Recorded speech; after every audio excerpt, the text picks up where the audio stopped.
bringing a recusal application, saying it seems that if Zuma did not apply, Mbeki would not have been seeking her recusal. The retired justice says the time-bound nature of the commission's work dictates that it must continue uninterrupted. Senzo Mchunu, Eyewitness News.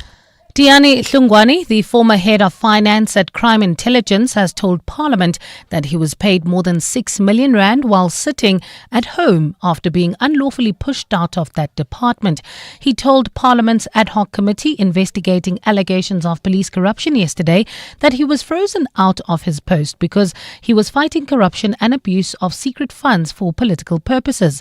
Hlungwane, who had control over the Secret Service account, added that the account has deteriorated even further since he left. Babalondenze reports. Diani Hlungwane says part of Minister Senzo Mchunu's directive was to do away with his position. He says this was the reason why the post has not been filled. Hlungwane says the head of HR froze his position while he was still earning a salary. He said he asked General Nkuwa, the one who's responsible for human resources, to say, I want to fill this post. And she refused. She said, no, but the person who is the owner of this post is still here. You know, I was paid over 6 million, if I'm not mistaken, while sitting at home.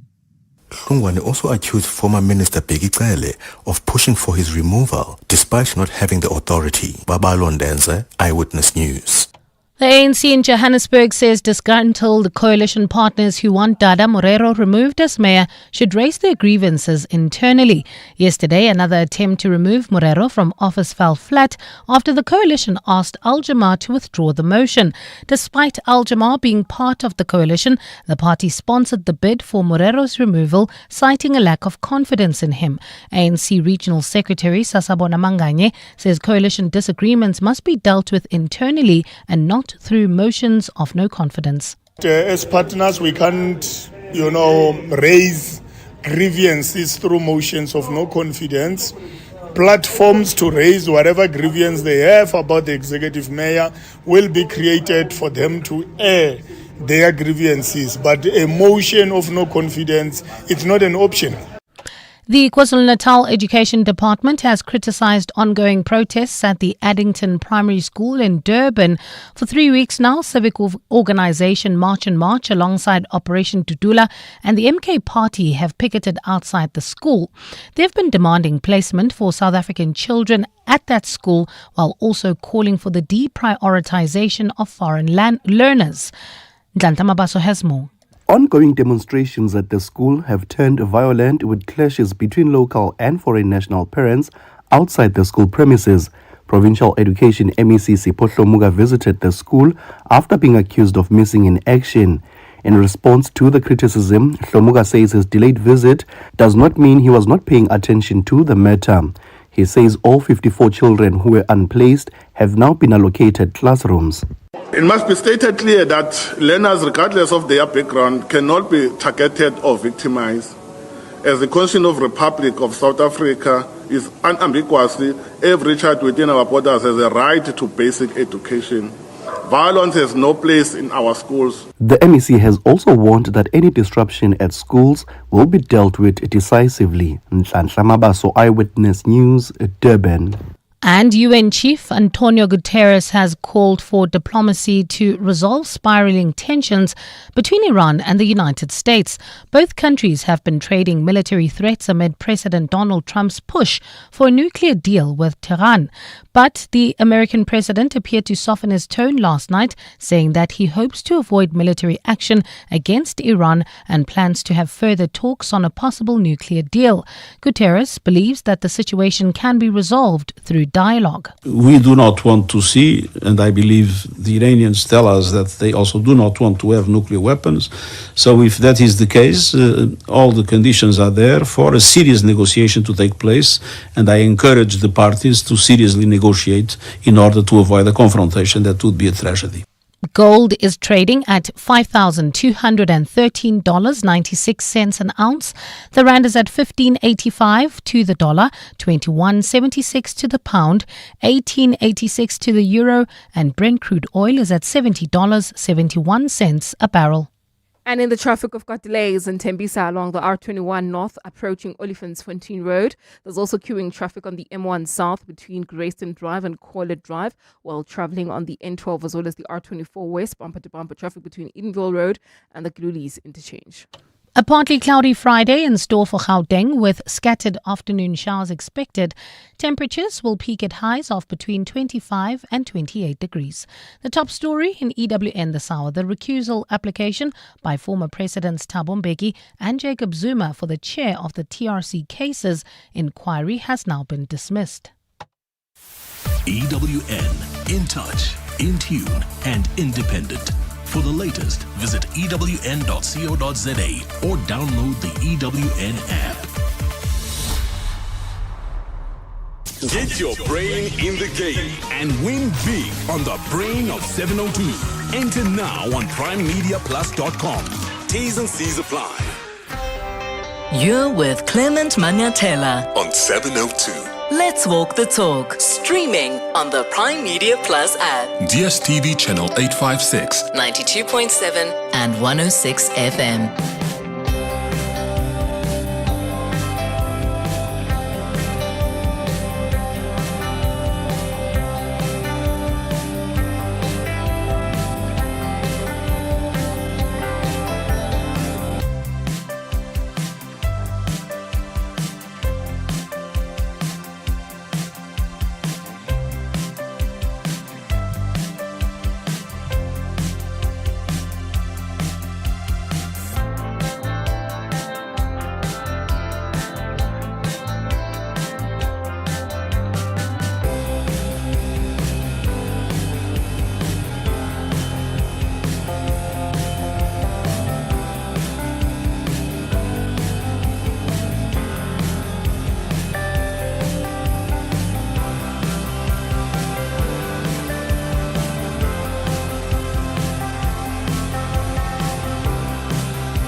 Ten minutes after 9 o'clock. Dumelang. Happy Friday. Welcome to the Clement Manyathela Show. Wonderful to have you with us here on 702 on this second last day of January. Hey, what a long January, hey? It feels like it's been like an entire 2 years of January.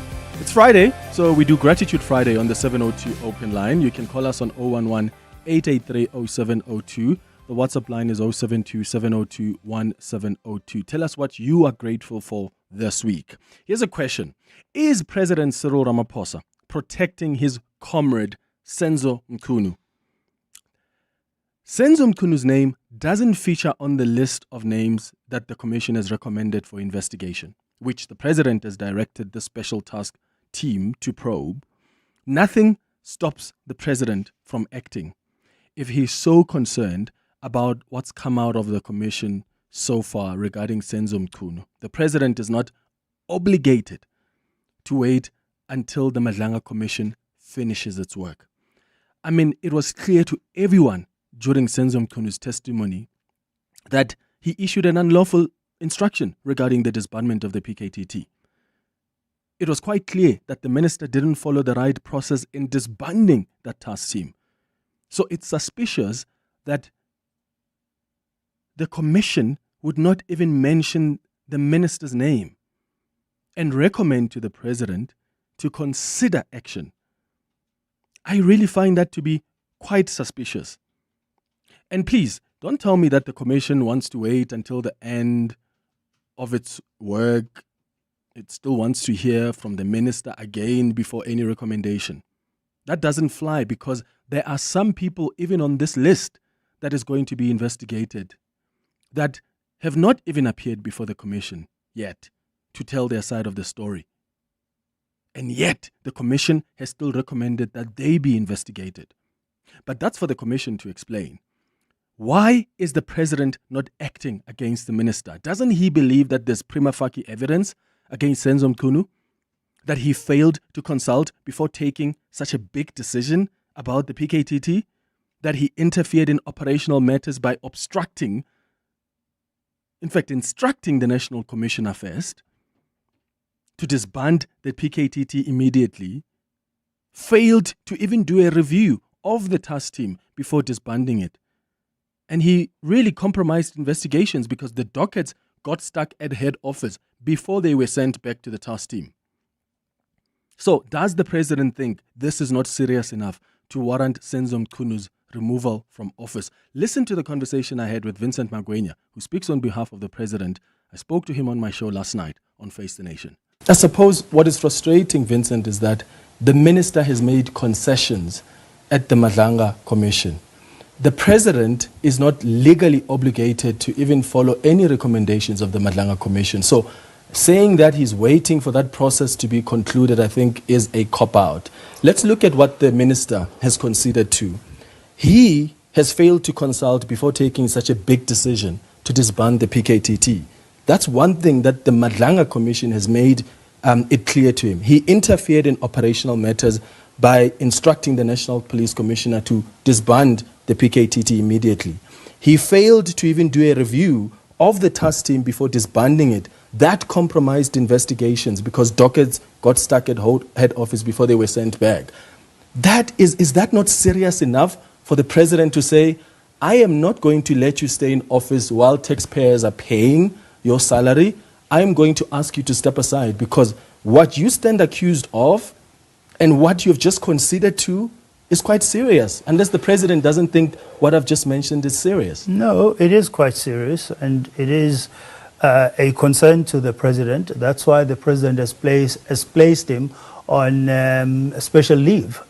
He's not in charge of any portfolio or the police portfolio for that matter. But Clement, this is a political process, if you like. And the president is ensuring that before he acts, which he will do, and he will do so decisively, that he has given Minister Mchunu enough of an opportunity to go through due process, to have the commission conclude its work and make a finding that can then inform the president's action. I hear where you're coming from. All of those issues are issues of concern, but let's allow this due process to take place so that when the president does act, there is no complaint or issue of any form of unfairness. There's no way the minister would complain that the president, you are unfair to me. When the president says to the minister, you took decisions that compromised investigations, you interfered in operational matters. Even if the minister says to the president, you are acting against me unfairly, there's no ground to stand on. Well, Clement, so far as things stand, the president's view is let the minister answer. Yeah, so that's what Vincent said. And then I argued to Vincent Magwenya that the president has a tendency to protect his comrades, and he disagreed with me, but I gave him some examples. System. And so we shouldn't get over-fixated over just one person, as much as one appreciates the urgency of action and the president being seen to be acting. He is acting now, as we've published all those names. He's acting against other people, just not his political comrades. Well, it's not a case of Minister Mchunu is being defended or protected. Well, the president has a tendency to protect his comrades. There's no protection. Can I give you examples? There's no protection. Can I give you examples? No, don't worry about examples. In this particular case, there's no evidence of the president protecting Minister Mchunu in any way whatsoever. Zweli Mkhize was accused. There was overwhelming evidence against him with digital vibes. The president didn't act against him. He's still a minister. He resigned. And that's the point I'm making. The frustration South Africans had is the president said, with overwhelming evidence against Zweli Mkhize, he didn't act. In fact, he waits for Zweli Mkhize to resign. That is not decisive action. Decisive action is, I'm revolted with your behavior, and I see what the evidence is, and I can't have you in my cabinet. So is that going to be the case also with Senzo Mchunu, where the president then says, let me wait for him to resign? That is not decisive action. David Mahlobo, I've used this example to you before. David Mahlobo was found wanting by the task team the president appointed at State Security Agency. What did the president do? He gives him a job in his cabinet. Arthur Fraser is another one. I can go on and on. Arthur Fraser was found wanting. He did wrong things at the State Security Agency. Did the president take action against him? No, he didn't. He gives him a job as Correctional Services Commissioner. The point I'm making is we've seen this tendency before where politicians, and the president in particular, protects his comrades. He is not decisive.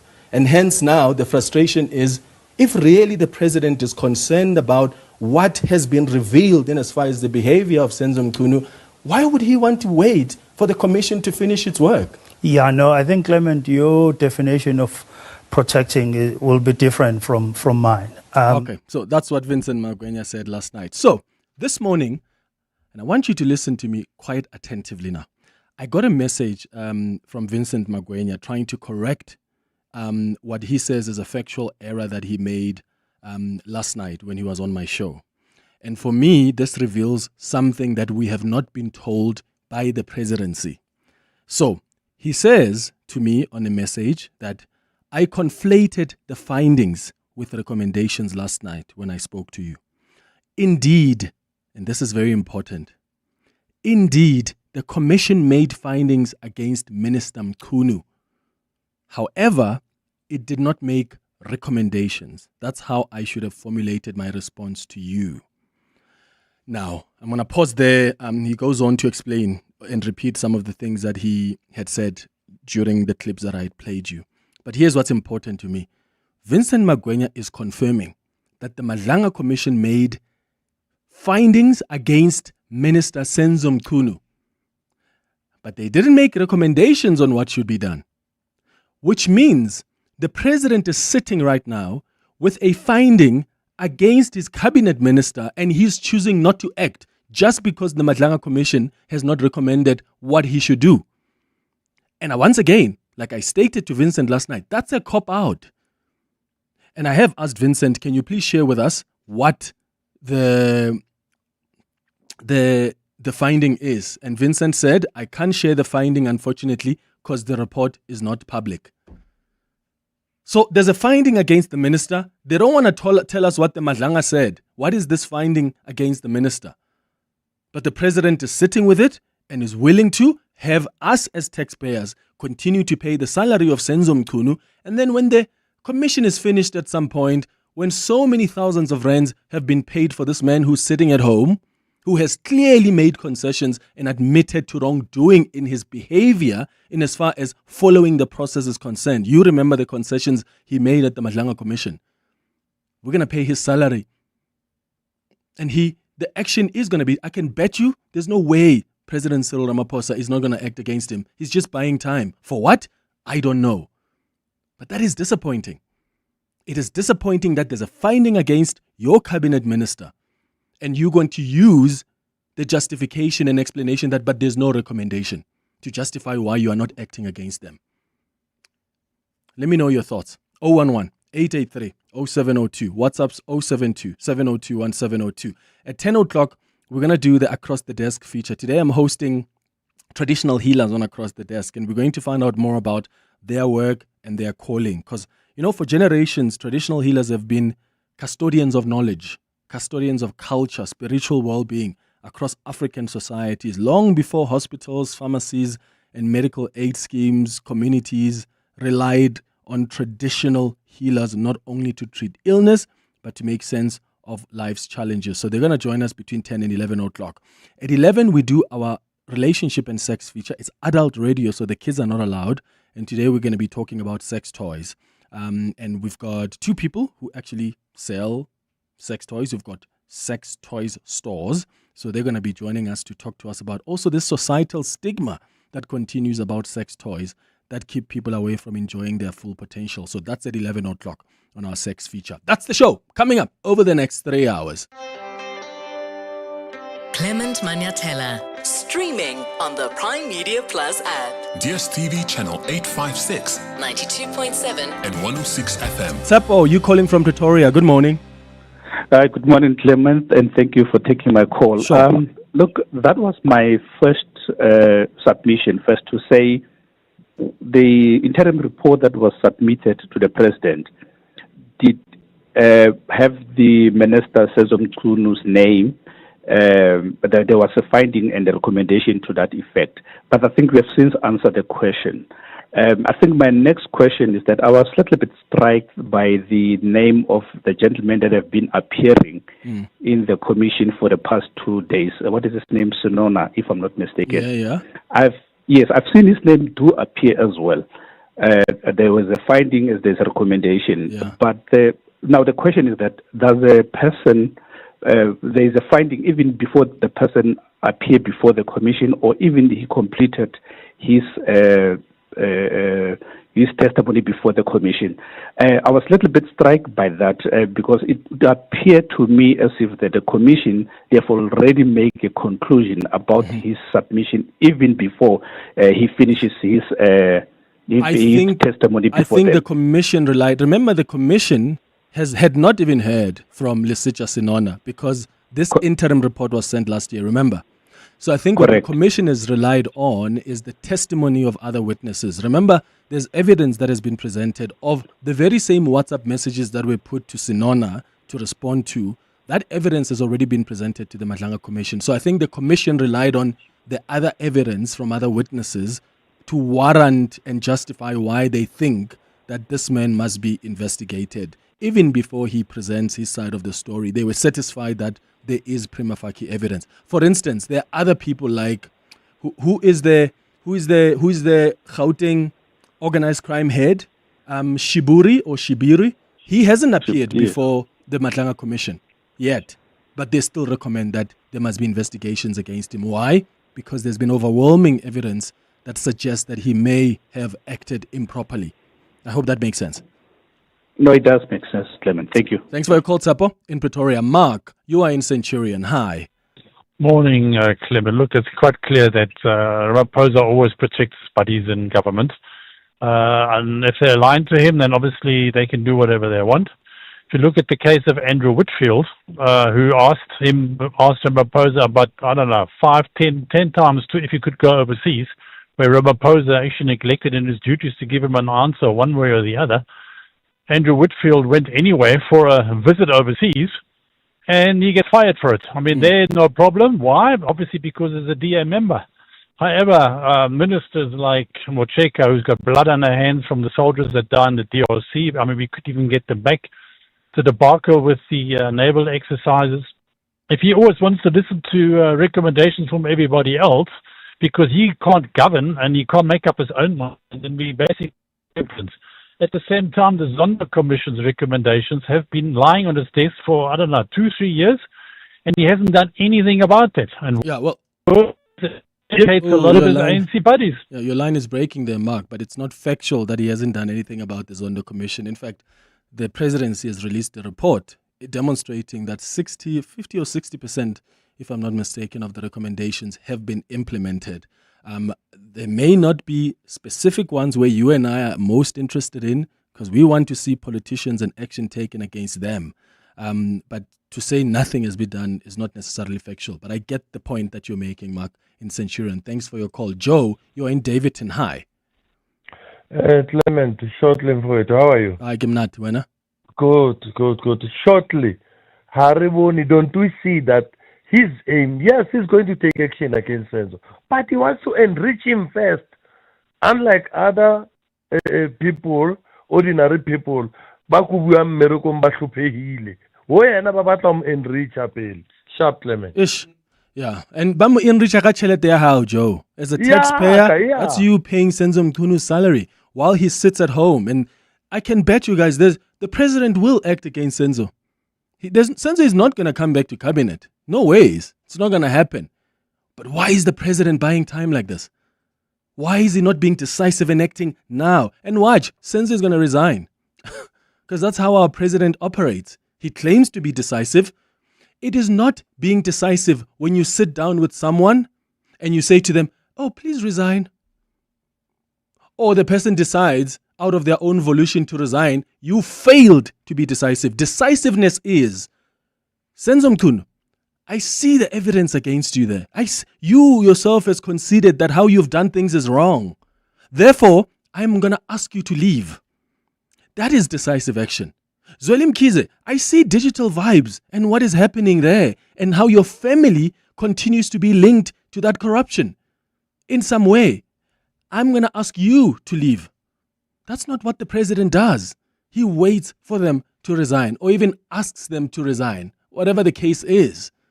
Because what he has failed to do is to be decisive and say, I want you out of my cabinet because I'm so revolted by the actions and the evidence that I've seen against you. And now for Vincent Magwenya to admit now that there is actually a finding against Senzo Mchunu, so why the hell is the president then not acting? Hey, Joe, you are in Davidton. Good morning. Oh, what happened there to Joe's call? Let's bring Joe back. David, in the meantime, let's come to you. You're calling us from Alex. Hi. Sure, Clement, how's it? Hi, Gemna, Duena. Good, man. I don't think President is really protecting this guy, Senzo Mchunu. I just think he is incapable of acting. The problem with President is that he has a lot of people to consult with. He over-consult. Remember Kusela Diko, the PPE scandals? So the lady just decided to resign, even though everybody was like, President, here is a person who is your spokesperson, is involved. Well, her husband was involved, to be fair. Yeah, she wasn't. But also conflict of interest there, out of just respect of the president. He didn't. He didn't act against the lady. And where's the lady now? In parliament. The president is just incapable of acting. That's who he is, and we should accept he moves very slowly, and the country doesn't need someone like that at the cost of the taxpayers' money. Absolutely. David and Alex, thank you so much for your call. It's now 9:30.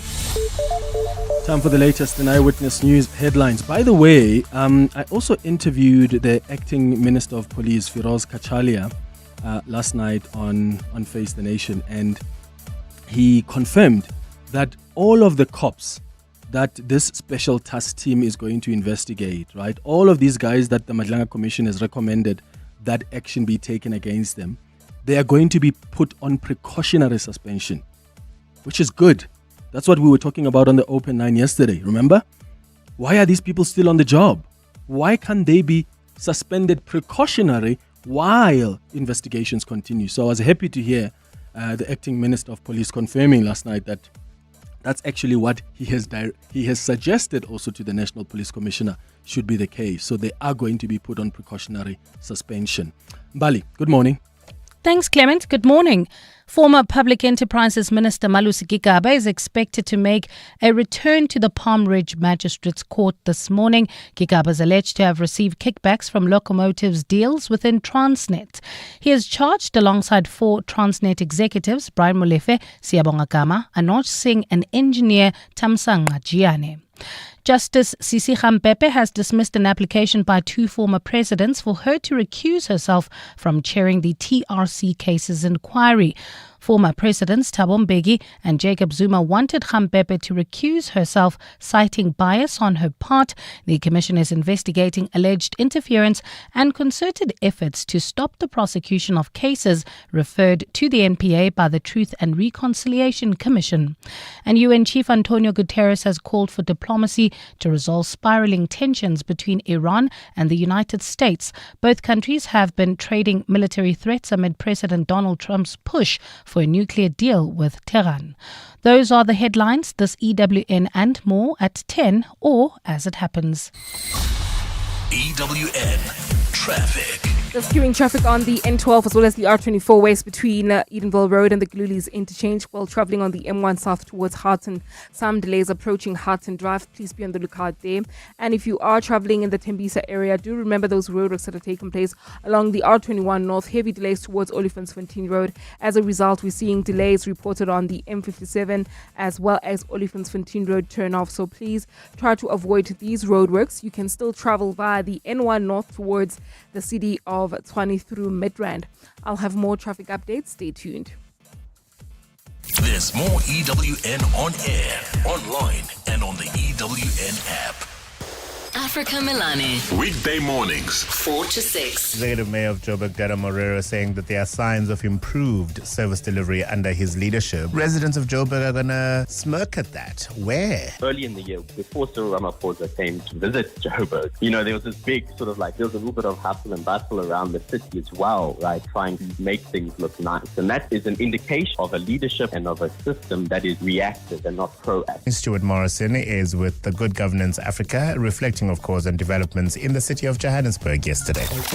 Africa Milani. 4 to 6 on 702. Municipal services are vital to keeping the city safe, clean and functional. By paying for municipal services such as your water bill, you're investing in Johannesburg's water supply. Paying for your services is not just a transaction. It is a commitment to your community's sustainability. Help pave the way for a brighter tomorrow, one payment at a time. Brought to you by Johannesburg Water, a water utility that cares. It's the final days of our summer sleep savers. Start your summer days with healthy sleep from Dial-A-Bed. Our queen-size 40-wing Sleep Tri-Pro Firm Pocket Spring set is reduced to only $7,499. Save $2,500. And our Sealy Celebration Queen set is reduced to only $8,999. Save $4,500. Dial-A-Bed. Sleep for life. At Premier Hotels and Resorts, business travelers staying alone enjoy a complimentary drink every night of their stay. So, whatever your tipple,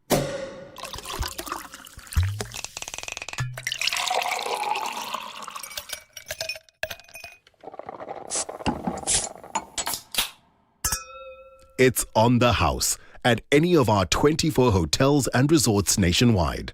Book today at premierhotels.co.za. Is your skin itchy, flaky, red or discolored? You may have a fungal skin infection. Turbane treats a variety of fungal skin infections like skin thrush, a red and itchy rash with small pimples, usually in damp skin areas. Ringworm, a ring-shaped, sometimes itchy rash. Athlete's foot, itchy, red, discolored or peeling skin on your feet or toes. And jock itch. Turbane kills skin fungus, and you only need to use the cream once or twice daily for 1 week compared to other 4-week treatments. Ask your pharmacist about Turbane cream and say goodbye to fungal skin infections. Driver on the road or driver on the golfing green? Auto & General covers the world's best drivers.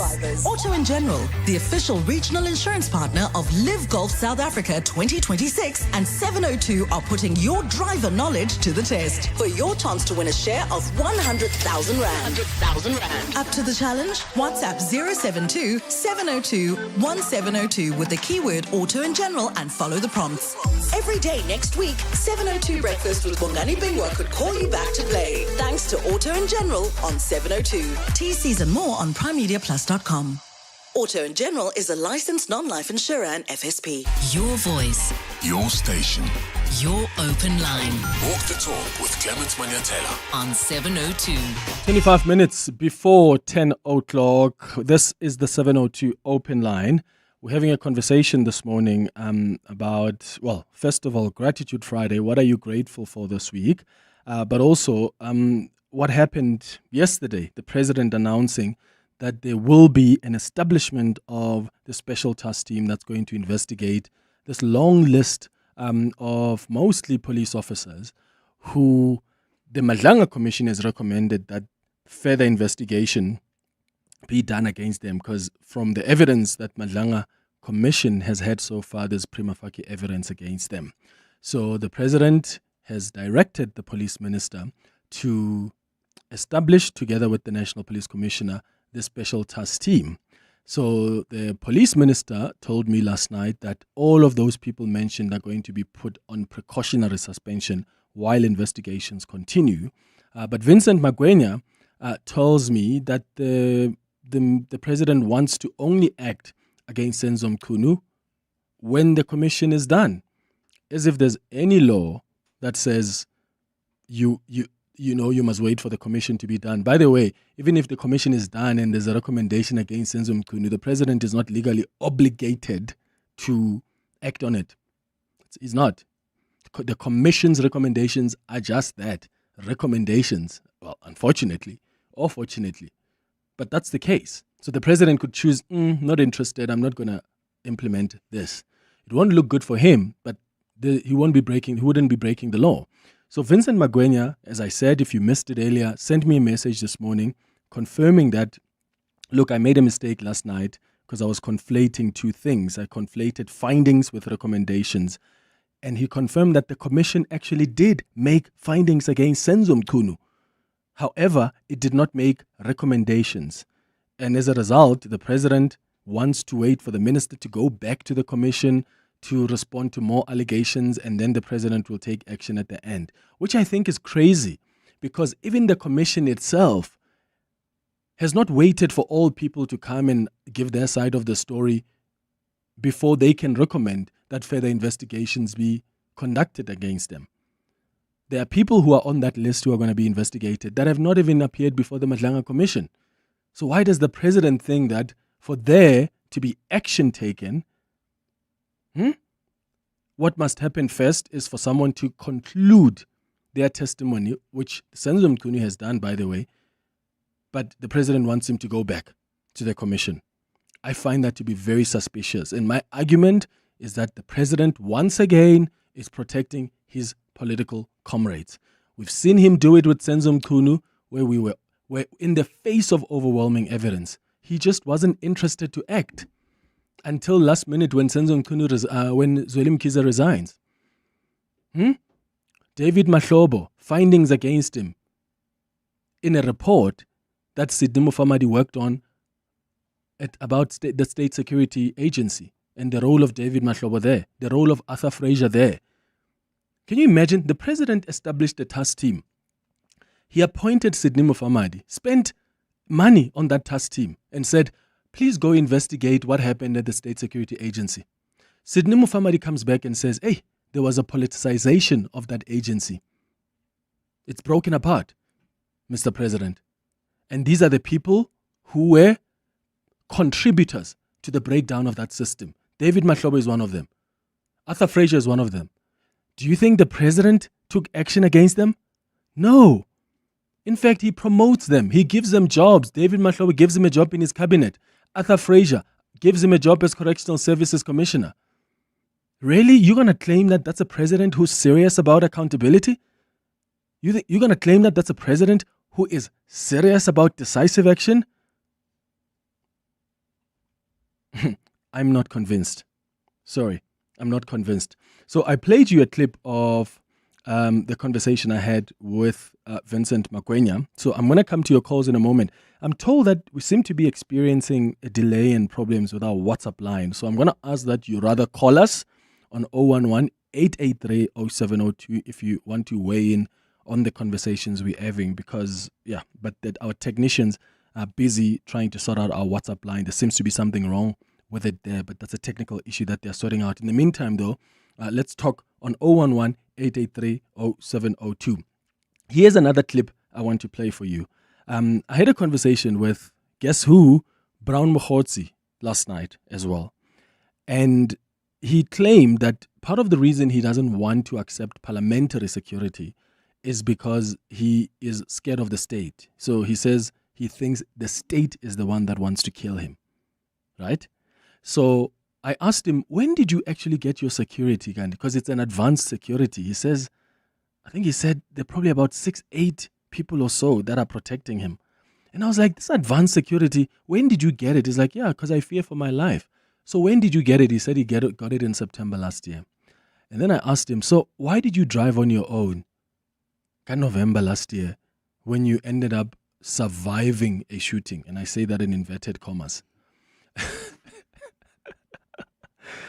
I asked him that. You ended up surviving, quote unquote, surviving the shooting.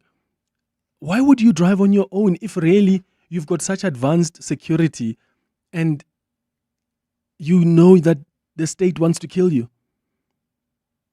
This was the response that he had given. I don't know if you buy it.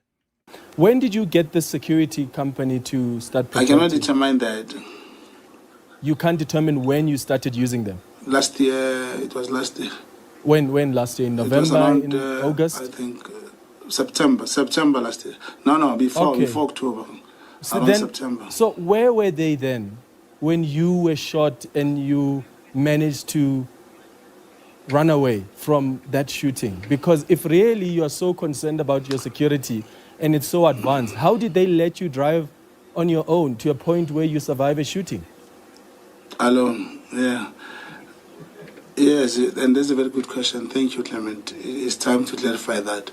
Obviously, I did report, even on the statement, I did say, like when I'm at home, sometimes they stay in a hotel, I'm at my house, I do drive alone. I had a personal thing to do, kind of rituals and stuff to make those things, practical. I couldn't bring people. And I learned from that day till today that it's important to always have these people around you. They even want me. I have letters because they even terminated and we had to renegotiate again because they terminated the contract on the same day. And the following day after the incident, they were very, very upset and unhappy.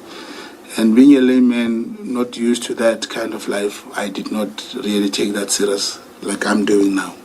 So you had rituals to attend to and these people couldn't drive you to wherever you're going to do your rituals and allow you to do your rituals? Because I imagine your rituals were not on the road while you're driving, right? You were going to a destination to perform them. They could have driven you there, drop you off to manage your business. No, that's why I said I took it that I must do it. It's a personal thing. I mean, being Clement Manyathela, maybe we are Zulu plus. Baba, I will want to go alone.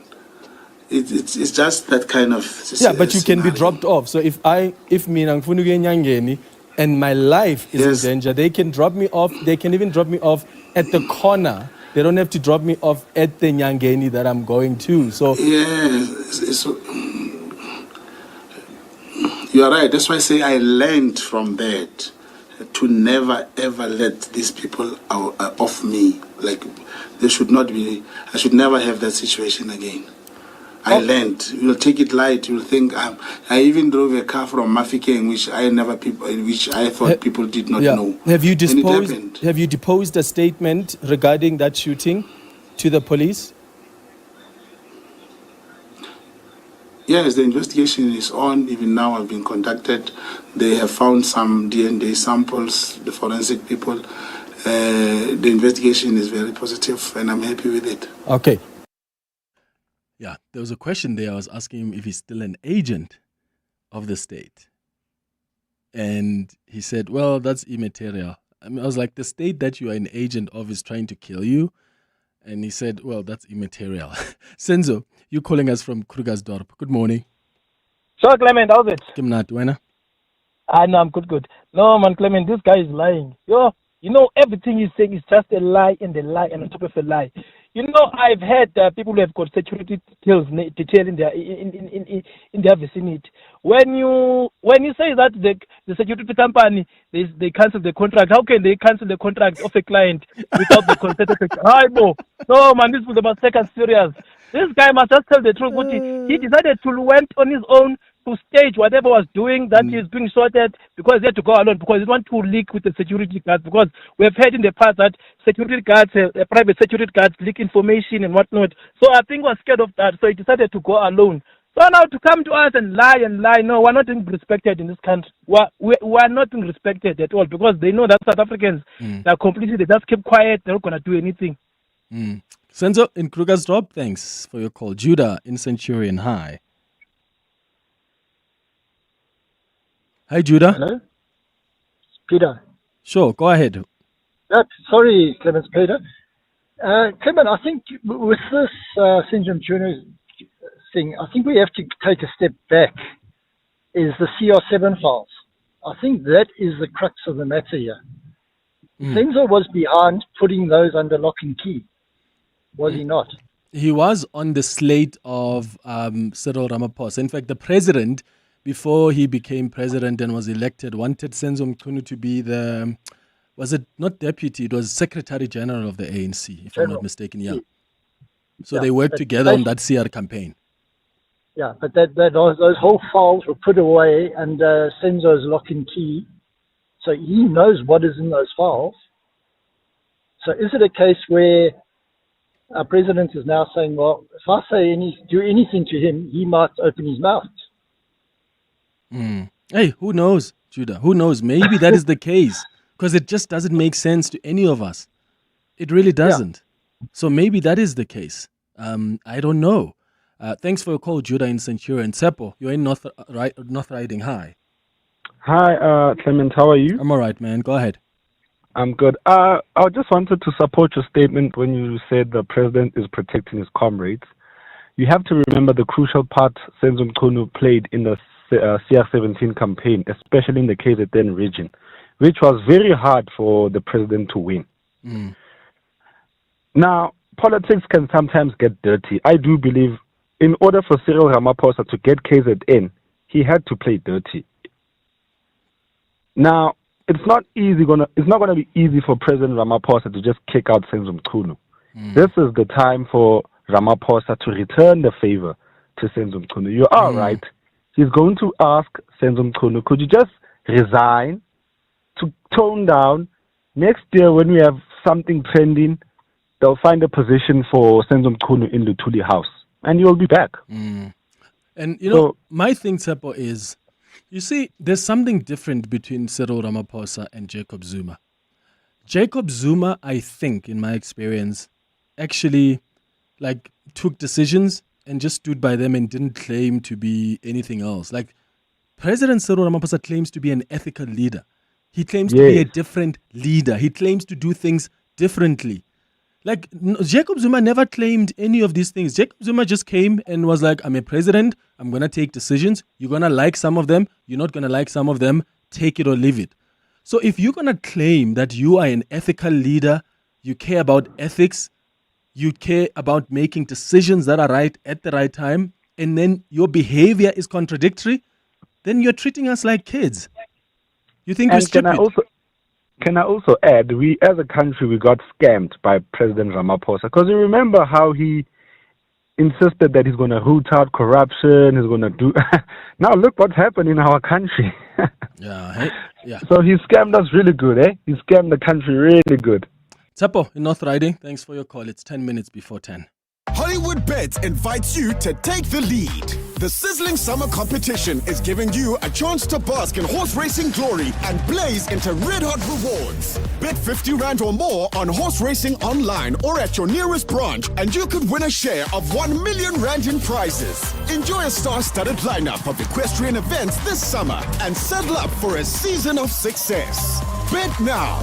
T's and C's apply. Hollywood Sportsbook is a licensed betting operator. No persons under the age of 18 years are permitted to gamble. Winners know when to stop. South African Responsible Gambling Foundation toll-free counseling line 0800 006 008 or WhatsApp help to 076 675 0710.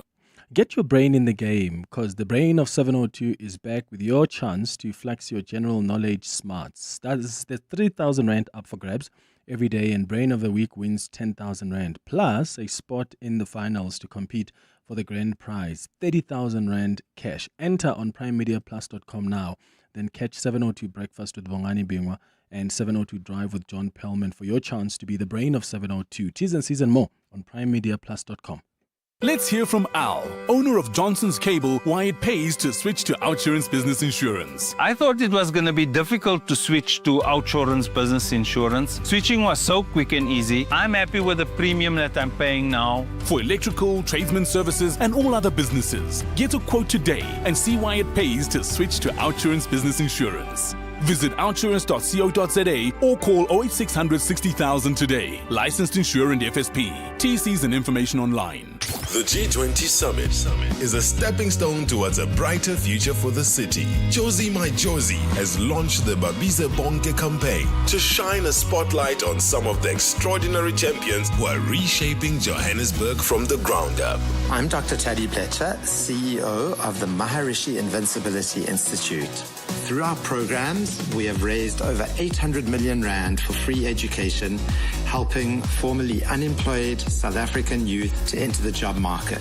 And we've had a 95% average job placement success rate. Josie My Josie is making the invisible visible, giving the voiceless a voice. It's a movement for the people, by the people, creating a city that we can proudly call Josie My Josie. Come see how Josie does it. A city that's alive, ready and rising. Prime Media and 702 are proud sponsors of Josie My Josie. Josie My Josie Babizabonke champion Dr. Teddy Bletcher will be interviewed on Weekend Breakfast by Googs at 8 a.m. on Sunday morning. Your voice, your station, your open line. Walk the talk with Clement Manyathela on 702.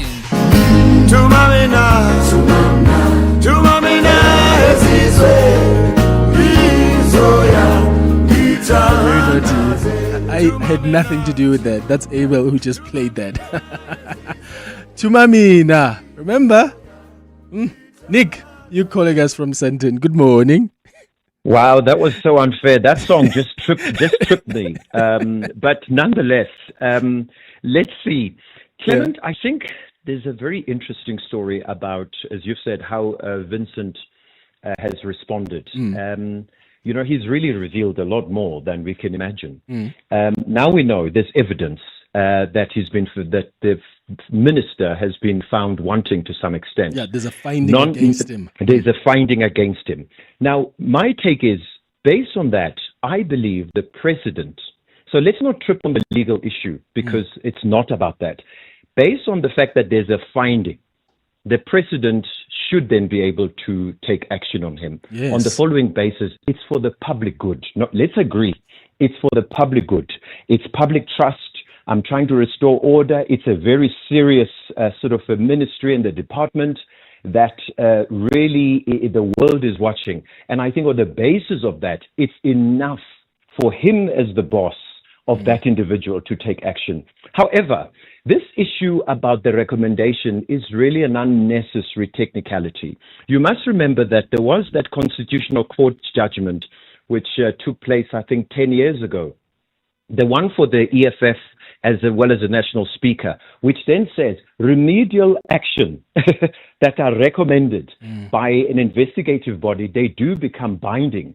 And therefore, anyone, if these were made, let's say, by that investigative body, which my take is now a commission similar to that, where the president then will be forced to act on. But I don't think it's necessary. Yeah, because the Constitutional Court, it's not necessary, and we don't need to wait for the recommendation. It's a clout, and a clout based on public trust and public good. Yeah. It's enough for my president to act. Just a slight correction there, Nick. So the Constitutional Court judgment was specifically on the Public Protector's Office. Fully understand. Yeah. But I was using the idea of an investigative body, which is similar, because remember, they did an investigation and they made recommendations. I can tell that probably the same thing, if a recommendation is made by a commission, even though, you don't have to take them. Legally binding, yes. If it's made, it's very difficult for one not to enforce those recommendations. Yeah, you would have to explain why you're choosing not to. I mean, especially when you've spent so much money on a commission, why would you not want to implement their recommendations? You're right. But if the president chose to, I'm not going to recommend, he's not against the law. Like the police can arrest him or he's not doing anything illegal, which is part of the problem. But yeah, I absolutely get your point, Nick. The point here is there's a finding against Senzo Mchunu. If really the president is not convinced by the evidence we've seen there of his wrongdoing and the concessions he's made, here's a finding. Why are you not telling us what it is and why are you not acting on it? Mcetisi, you are in Lyndhurst. Hi. Hi, Clement. Sure. I'm going to be very nice and short. My comment on Cyril Ramaphosa not acting is we have a problem where the president now owes too many people favors. If you start from CR17 and you come to Palapala, a lot of people, shielded him because those were things that, could have ended his presidency. So now he owes a lot of people. It's not going to be the last time with Senzo Mchunu where he's not acting. It's going to be another minister, another one, and another one, because he now owes all these people for what they've done for him. So it's a continuing thing. You know, we are going to discuss it forever, because once you now owe people for what you've done, you know, they are going to collect at some point. And now it's Senzo Mchunu's turn to collect, you know, and say, but remember Pala, remember CR17 I covered for you. So we now have a useless president, if I can use the word, because he owes a lot of people favors. He's made a deal with the devil, as they say, you know. Yeah. So we have to live with this. That's unfortunately. Thank you, Clement. Yeah. Imagine if that is the reality, then we are really in trouble. This in Lyndhurst. Thank you. It's 3 minutes before 10. There's a new way to experience all your favorites. Pulse Africa, the 24/7 fast channel, now live on primemediaplus.com and the Prime Media Plus app, bringing you the best of Prime Media around the clock. Watch the biggest moments from 7:02. It's non-stop entertainment and authentic African storytelling, all from Africa's leading media network. Pulse Africa, only on the primemediaplus.com and Prime Media Plus app.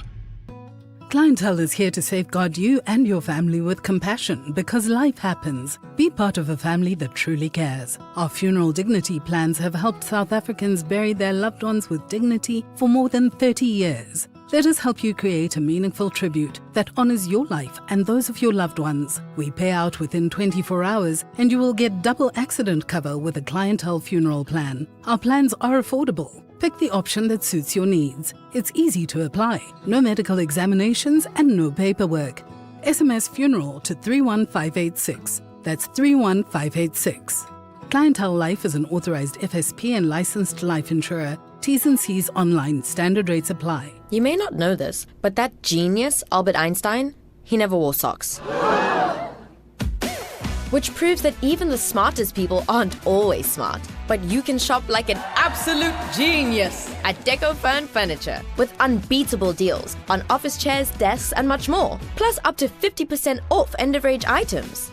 Work smarter, study smarter, and definitely shop smarter at Deco Furniture right now. In-store or at decofurnsa.co.za. Clement is on X at The Real Clement M. It's 1 minute before 10 o'clock. After the news, we are going to get onto our Across the Desk feature. And remember, today I am hosting traditional healers on our Across the Desk feature. We're going to find out more about their work, their calling. So if you are also a traditional healer, or you do consult with traditional healers, or you've got some questions you've always wanted to ask them, get them ready. It's 10 o'clock. This is EWN. Good morning, I'm Bali Dlamini. We begin with breaking news this hour. Convicted killer and rapist Thabo Bester has been moved to the country's only supermax security prison, eBongweni, in Kokstad. His lawyers say they learned from a family friend who was planning to visit that he had been moved. Bester was being held at the Hoshimamburu C-Max facility in Tshwane since his rearrest. His rearrest followed his brazen escape from the Mangaung private security prison in 2023, where he was serving a life sentence. His lawyer, Inolofatseng Morero, says she has heard from Bester only once since his transfer. I've had one phone call with him where he expressed that he was moved in the middle of the night. He hadn't been notified of that move, and that was the earliest he could call me. He had been there for a couple of days. Former Public Enterprises Minister Malusi Gigaba is expected back in court this morning to face corruption-related charges. Gigaba is alleged to have received kickbacks from deals within Transnet during his time as minister. He is charged alongside 4 Transnet executives, Brian Molefe, Siyabonga Gama, Anoj Singh and engineer Thamsanqa Jiyane. Jabulile Mbata has more. Last November, former Public Enterprises Minister Malusi Gigaba made a brief appearance at the Palm Ridge Court. Today, he will appear for the disclosure of the docket, the provision of an indictment, and a date for the transfer to a high court. The other executives are facing charges linked to the contraventions of the Public Finance Management Act, fraud, corruption, and breaches of the Companies Act. However, Gigaba only faces one charge of corruption related to a period between November 2010 and May 2014. Jabulile Mbata, Eyewitness News, Palm Ridge. Justice Sisi Khampepe has dismissed an application by two former presidents for her to recuse herself from chairing the TRC cases inquiry. Former presidents Thabo Mbeki and Jacob Zuma wanted Khampepe to recuse herself, citing bias on her part. The commission is investigating alleged interference and concerted efforts to stop the prosecution of cases referred to by the NPA to the NPA by the Truth and Reconciliation Commission in 2003. This ruling means that both Mbeki and Zuma will have to testify before Khampepe at the Commission of Inquiry. Khomotso Modise has more. Retired Justice Sisi Khampepe has given 3 reasons for her decision to dismiss the recusal applications by former presidents Thabo Mbeki and Jacob Zuma.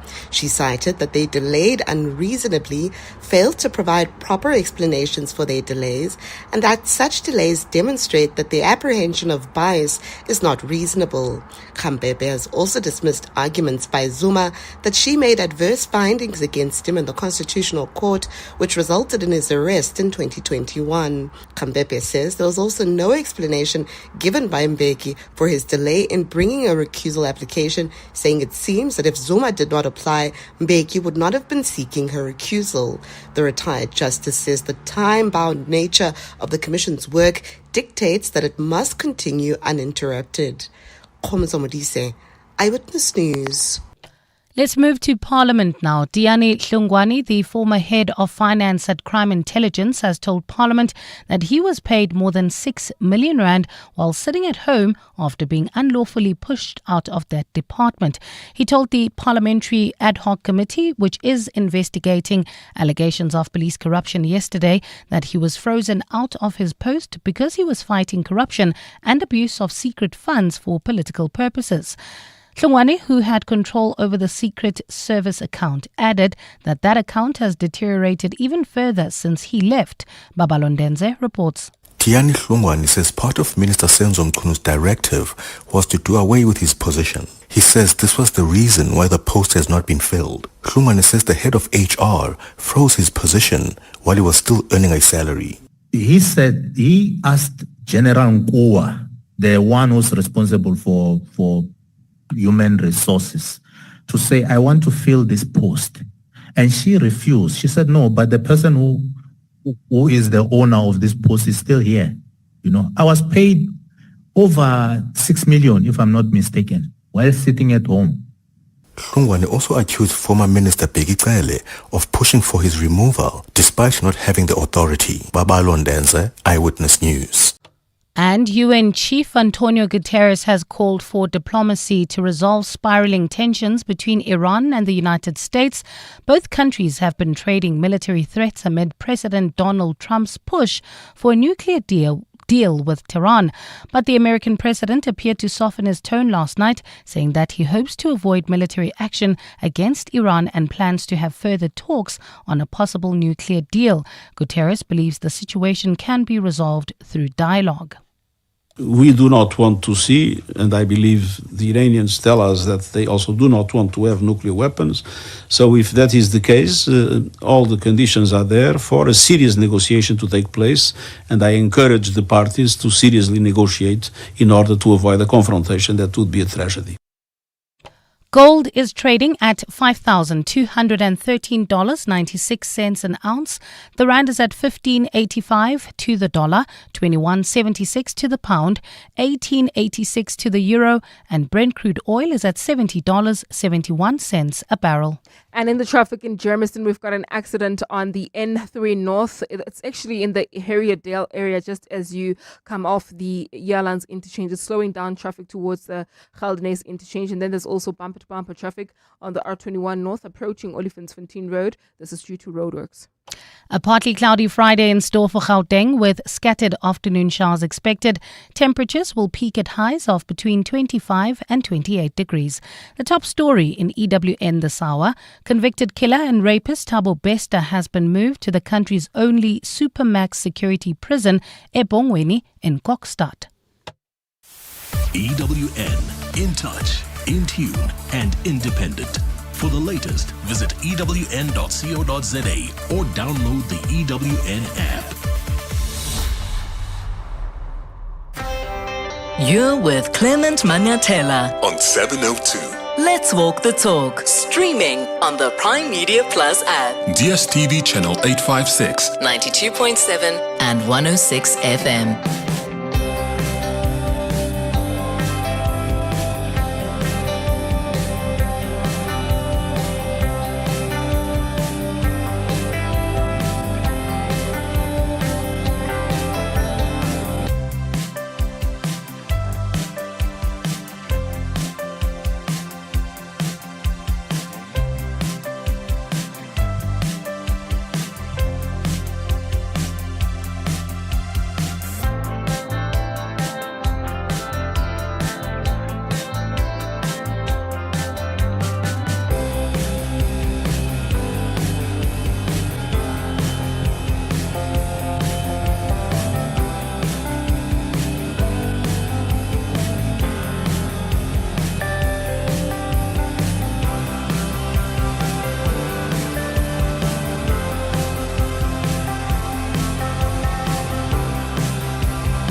8 minutes after 10 o'clock. Dumelang, Sanbonani, Bonjour. Welcome to the second hour of the Clement Manyathela Show. Thank you for staying with us here on 702, and thank you for your contributions on the 702 open line. Remember, we're going to have some adult radio at 11 o'clock, so no kids are allowed during that conversation. We've got two guests coming to join us who actually operate and own stores that sell sex toys. So that's going to be our conversation at 11 o'clock, and they're going to bring with them some stuff. And if you want to listen and watch that conversation, just simply go to the 702 YouTube page. You can do that right now. In fact, if you haven't joined us on YouTube, because we start with our Across the Desk feature. Across the Desk with Clement Manyathela on 702. So, on our Across the Desk feature this morning, I'm hosting traditional healers, and I want us to find out more about their work. I wanted to find out more about their calling. And as I said to you earlier on, for generations, traditional healers have been custodians of knowledge, of culture, of spiritual well-being across African societies, long before the hospitals, long before pharmacies, medical aid schemes. Communities relied on traditional healers not only to treat illness, but to make sense of life's challenges, right? From unexplained sickness and emotional distress to family conflict, loss, you name it, spiritual imbalance. So their work has always gone beyond the physical body. It's always been addressing the deep connection between the mind, the spirit, ancestors, and community. And in South Africa, in fact, today, traditional healing remains a lived reality for millions of people, and it cuts across age, it cuts across class and belief system. So I'm really excited this morning to host traditional healers and to find out more about the work they do and the calling that they have. So if you are also a traditional healer yourself, or you've consulted, or you want to share your experience with your consultation, good or bad, maybe you've got a question for them, a question you've always wanted to ask traditional healers, you're welcome to join our conversation. Call us on 011-883-0702. Please, if you can, give us a call as opposed to your WhatsApp voice note. Remember, I told you we've got a bit of an issue with our system. We're still trying to fix it. So give us a call on 011-883-0702. Let me introduce you to my guests this morning. We've got Theodora Mhlaulu, Gogo Ntabayamanzi, who's a traditional healer here with us in studio. Gogo Ntabayamanzi, thank you so much for coming through. Good morning. Good morning. Am I pronouncing it right? Yes. Ntabayamanzi. Ntabayamanzi. Okay. It's close in. It's close in. Okay. We also have Regitsiani, who is also a traditional healer here with us in studio. Thank you so much for making time. Tobela, and good morning to all the listeners and also you, the presenters. Not Gogo, ne? I love to call it Ngaka Rich. Ngaka Rich. Yeah, you know Ngaka is it's the same as doctor. Yes. But in the bed way Ngaka. So Ngaka Rich. Yeah. I've never heard that actually, because even the traditional healers who are Pedic always go with Gogo, most of them. No, I don't. No. I don't.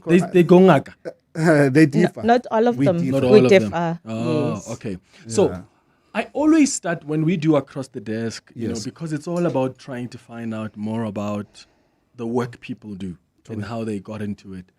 And my first question is always, and it won't be to you guys, and I'll tell you why. My first question is always, have you always wanted to be a doctor? So I would ask you, have you always wanted to be a traditional healer?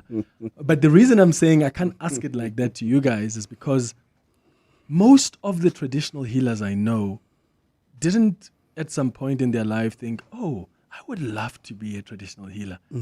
It was a calling that happened, and some of them tried to avoid it or didn't understand it until they really had to take it up. So, Gogo Ntabayamanzi, what was it for you? When did the calling come from you, and when did you accept it? Tozani, and thank you for the invitation.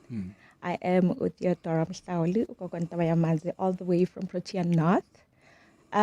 My calling was unpleasant.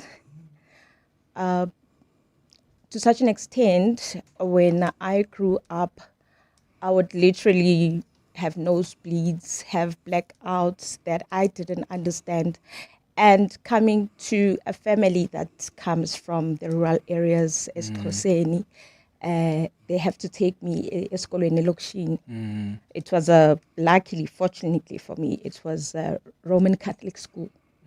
Yes. So we had sisters that coming from overseas, the Bible, I grew up knowing that. So up until I had to go to high school, it was a different ball game. I went to high school and things started going offish, where I didn't understand some of the things that were happening to me.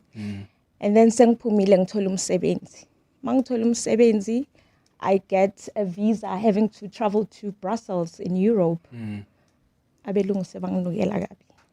I thought I'm hallucinating. So what do you mean bakunukela kabi? So the smell. Oh, the smell. Literally. From the people in. When I'll seizure. Oh. I would look at Mkhulu and I'm seeing other things that you are not aware of. You know, it's I missed such opportunities because ingulo. Ibizwa ngengulo. I got sick. I went to the hospitals and I was cleared. There was nothing wrong. But you are sick. But I'm sick. So it literally took so much from me, and yet I received back so much because it's both a blessing and a curse. Yeah. It is a blessing and a curse. I lost my bursary. I lost going to Brussels. I lost my car. I had opted to get a house at Don Park, but due to the fact that I was avoiding my calling.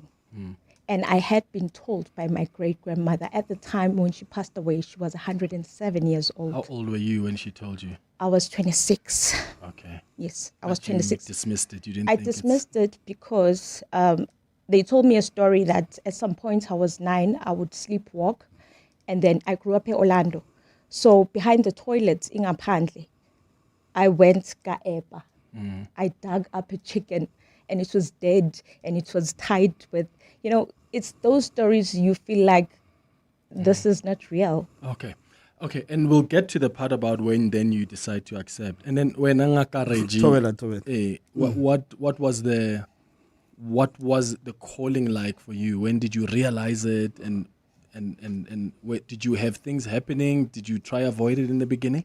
Let me acknowledge you about something about myself. I grew up in the family called Tsiani. Tsiani is a great family from Limpopo. It's a land where traditional healers were born. In fact, my grandfather, his name was Lutu. He had 42 wives. Sorry? He had 42 wives. Like 42? 42. And he was a great traditional healer in Limpopo. The Tsiani name is always there in Limpopo. How many grandchildren did he?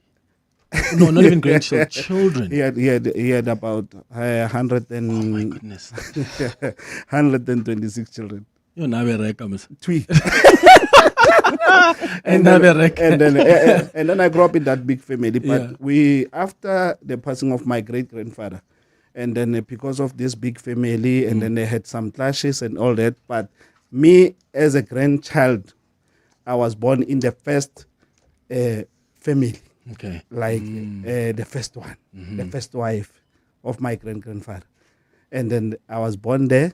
And then as a grandson, and then all those things, after he passed, I didn't see him while he was alive, because he passed away in 1976. Yeah. And me, I was born in 1979. So it came as dreams to me.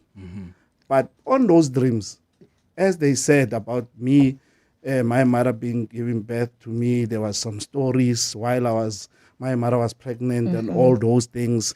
Even my mom passed away because of he had some elephant feet, like he had problems with his feet also. Yeah. So, but by that time, it started when she was pregnant with me. And then normally when I grow up, my grandmother used to say, we've got doctor, we've got teachers, we've got policemen in the house, we've got all those working categories in the house, but we don't have a doctor. I wish for you to be a doctor. This is what your grandmother said, or your mother? My grandmother. Your grandmother, okay. Yeah, because me, I was in fact, okay. So, ke bona ba, I think na when I get na ibolela ka Sepedi are ke nyaka ro be ngaka because mo ga ya gona ngaka. So I think maybe he added the calling on my shoulders to be ngaka ya Sesotho. That is why I like to be called ngaka, not a doctor. Yes. Yeah, gore ke ngaka ya Sesotho. Okay. Are there things that happened to you that were strange that made you realize that, okay, I do have a calling? Let me tell you, at first, this hospital that they call it OR Tambo, it was PBH. Yes. And when I grew up, I went there every month. I have been paralyzed, and then paralyzed even at school. I could see things people that they don't see. Like my friend that I grew up with, he used to say, when I told me when I so and then even my teacher, there was this teacher at school. I grew up in Davidson, by the way, and then I went to school in Mamoya secondary school. So there was this thing of going to every Monday we go and they pray for us. Every day we go to the hall and then they pray for us. They deliver some notes from the black book and then we go through it. But me, I couldn't listen to them. I was against that book because I even asked the question that people they even make a special prayer for me on that day because I asked. Probably said you've got demons. Yeah, demons. Yeah, they said so. Demon spirits say, hey, we're not leading. Because you know what I've asked? A simple question. There's Mahlangu, there's everybody. Where is the family of Jesus? Then that's when it started. People like they're looking at me in a different way. And one of the teachers that loved the religion was looking at me strangely. And then I had a dream about her on that day, that there was going to be an accident being involved. But I saw the teacher, but I didn't see who died in that accident. So I told the teacher that I had a vision of you, a dream, that there's going to be an accident, okay, in your family. What did she say? He didn't believe me. And then he said, I need deliverance and prayers. But the following day, he came to the school crying and looking straight into my eyes like, how did you know that my husband is going to get an accident and die? How old were you at the time? I think about, because I was in the secondary level when not even I high saw school. visions, not even high school. Quite relatively young. Yeah, then. but they started in primary school because normally I will have when a paralyzed person, I'll be paralyzed, can't speak to you. They normally, when I woke up, they put the towel here so that the saliva it's a discard because ke palla go bolela at the Mara, same were time. you seeing things I while see you were in that things state? And that state. But I Okay. couldn't tell what I'm seeing because I was still young. Okay, just quickly before we go to a break. Yes. When did you accept then the calling? Like, at what point did you just accept it and not fight it? At the point where I was staying with my mom at Mm. Protea North and I collapsed. So I hit my head, Guma tiles.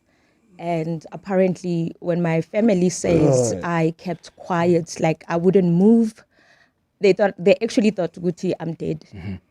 And they opted to biza AFBOP, the ambulances, to verify Guti, no. Then I woke up. And I woke up. So there's a Kobela, there's Ukoko I used to go to attend the treatment. I thought, Guti, this will keep away, it will move away. Did he ever tell you that Gogo that Yes. you've got a calling? Yes. Okay. But then maybe I was probably trying to suppress it. Okay. You know, into ibalegelayo guguthi noko kwakho ibalegele. And the 107-year-old bekasebenza abantu. So why not me? Okay. And she told me, Guti, you have a huge birthmark. This is a print. Yoguti, you are ours. Uzosebenzela. You're gonna be a filter yale family. Okay, so that's when then after you collapsed, that's when you decided I'm going to accept this. I'm for you, not laughing. We've got a similar thing, me and her. Because by the time I accepted my calling, I passed away on Monday. I remember. What do you mean? You passed out or passed away? I think I passed away somehow because when I literally gone. when I was Like, gone. yeah. Let me be. You're literally gone. I was gone, but their heart was still pumping, but the body was not moving. And then when I woke up, like I passed away on Monday, and then I woke up on Friday in Limpopo. They were doing this cleansing for me to wake me up because when I woke up, I found out that under my feet, I had this thing that they do, the paramedics. They've got this thing that they do here under the kamotla samouth. It's like badira something you want, sorry, do I move? I'm still alive or dead? Yes. And then they concluded that this person is no longer with us, but the heart is still beating. So that is when they transported me back home. And then from Monday until Friday, when they were making the cleansing on me, is when I woke up. Okay. And then I started to tell them that, no, I was with this. This is what I saw. I was with Madala. So you know you were traveling in the I was subconscious. traveling somewhere, digging mutis, and then somebody was telling me the stories. And when I related the story, only my grandfather knows the story because his father told him. And then that's when I related to the spirituality level. Okay. And then that's how I ended up accepted the accepting calling. it. Okay, cool. I'm going to take a quick break, and then when we come back, we're going to continue this conversation. I've got some listeners also calling us who want to join this conversation. So keep your calls coming on 011-883-0702. It's 25 after 10. For over 30 years, Bid Air Cargo has been keeping South Africa's supply chain moving, giving our economy the dedicated cargo capacity it needs. Whether it's really, really urgent, oversized, or hazardous, when a shipment has to fly, we make it happen. Linking all major airports with reliable freighter services, our promise delivers. Bid Air Cargo. Every kilo counts. Water is a scarce resource. That dripping tap, that overwatered lawn, it also adds up. Johannesburg Water urges you to fix on-property leaks, reuse grey water, and reduce unnecessary use. They are intensifying leak repairs and upgrading infrastructure to reduce losses. By working together and changing daily habits, water resources can be safeguarded and supply secured for future generations. Brought to you by Johannesburg Water, a water and sanitation utility that cares. The pain of losing a loved one is never easy. It will leave you feeling overwhelmed. At Clientele, we understand that burying loved ones with dignity truly matters. Our funeral plans pay out cash within just 24 hours, and you receive 200 Rand airtime when you claim to make those important calls. Plus, we cover up to 13 people on one plan. SMS funeral to 31586. That's 31586. Clientele Life is an authorized FSP and licensed life insurer. T's and C's online. Standard rates apply. Kick off to glory with Hollywood Bits and Asi Shege. Be in the game. Go full speed ahead with the epic competition. You stand to win a share of 4 million rand in cash and prizes, including an all-new Toyota Corolla Cross. Bet 10 rand or more on any soccer fixture or fixtures online or at your nearest branch. Live life in the fast lane. Bet now for your chance to score. T's and C's apply. Hollywood Sportsbook is a licensed betting operator. No persons under the age of 18 years are permitted to gamble. Winners know when to stop. South African Responsible Gambling Foundation toll-free counseling line 0800 006 008 or WhatsApp HELP to 076 675 0710. John Perlman. Weekday afternoons, 3 to 6. What is a signature sound that comes either from the place you live in now or a place where you lived in once in your life? We've got off to a very good start and the bar's been set high with the Poli Polis. Wow, Ntate John, you are rhyming. Poli Poli, get your own trolley. Eh? We had neighbors on the right who were Pirates supporters and neighbors on the left who were Chiefs supporters. Yes. So even if you didn't watch the game, you knew exactly who was winning Yes. based on where the vuvuzela came from. John Perlman. 3 to 6 on 702. 702 Afternoon Drive with John Perlman is proudly brought to you by Telkom Business. Possible begins here. Across the desk with Clement Manyathela on 702. 28 minutes after 10 o'clock. We're going to get to the latest in eyewitness news in a moment. And when we come back, we're going to continue our conversation with traditional healers that we are hosting on our Across the Desk feature this morning. We've got Theodora Mhlauli, Gogo Ntabayamanzi, and Reggie Tsiani, who is Ngaka Reggie. And we're finding out about, so far we've looked at how when they realized that they actually have a calling and at what point they decided to accept that calling. If you've got some questions or you want to join the conversation, please give us a call on 011-883-0702. Remember, we still have issues with our WhatsApp, but the technical team is working on that. So instead of sending that WhatsApp message or sending the WhatsApp voice note, I would rather you call, please, on 011-883-0702. I'll start with your calls after the latest in eyewitness news headlines. Bali, good morning. Thanks, Clement. Good morning. It's still the breaking news this hour. Convicted killer and rapist Thabo Bester has been moved to the country's only supermax security prison, Ebongweni, in Kokstad. His lawyers say they learned from a family friend who was planning to visit him that he had been transferred. Bester was being held at the Hoshimamburu CMAX facility in Tshwane since his rearrest. The lawyers for an officer attached to the Organised Crime Unit in Gauteng have applied for a postponement of the Madlanga Commission to make way for in-camera hearings. Sergeant Faninkosi, who allegedly reported to suspended Deputy National Police Commissioner Shadrack Sibeya, has been identified as the next witness to appear before the Commission of Inquiry. And the Border Management Authority says over 26,000 individuals attempted to enter the country illegally during the festive season. The BMA and the Home Affairs Department have been delivering the festive season report this morning. Over 4.9 million legitimate travellers were recorded passing through the country's 71 ports of entry. Those are the headlines, this EWN and more at 11 or as it happens. EWN Traffic. Traveling on the M1 South, we've got some delays towards the double-decker section. Please be on the lookout there.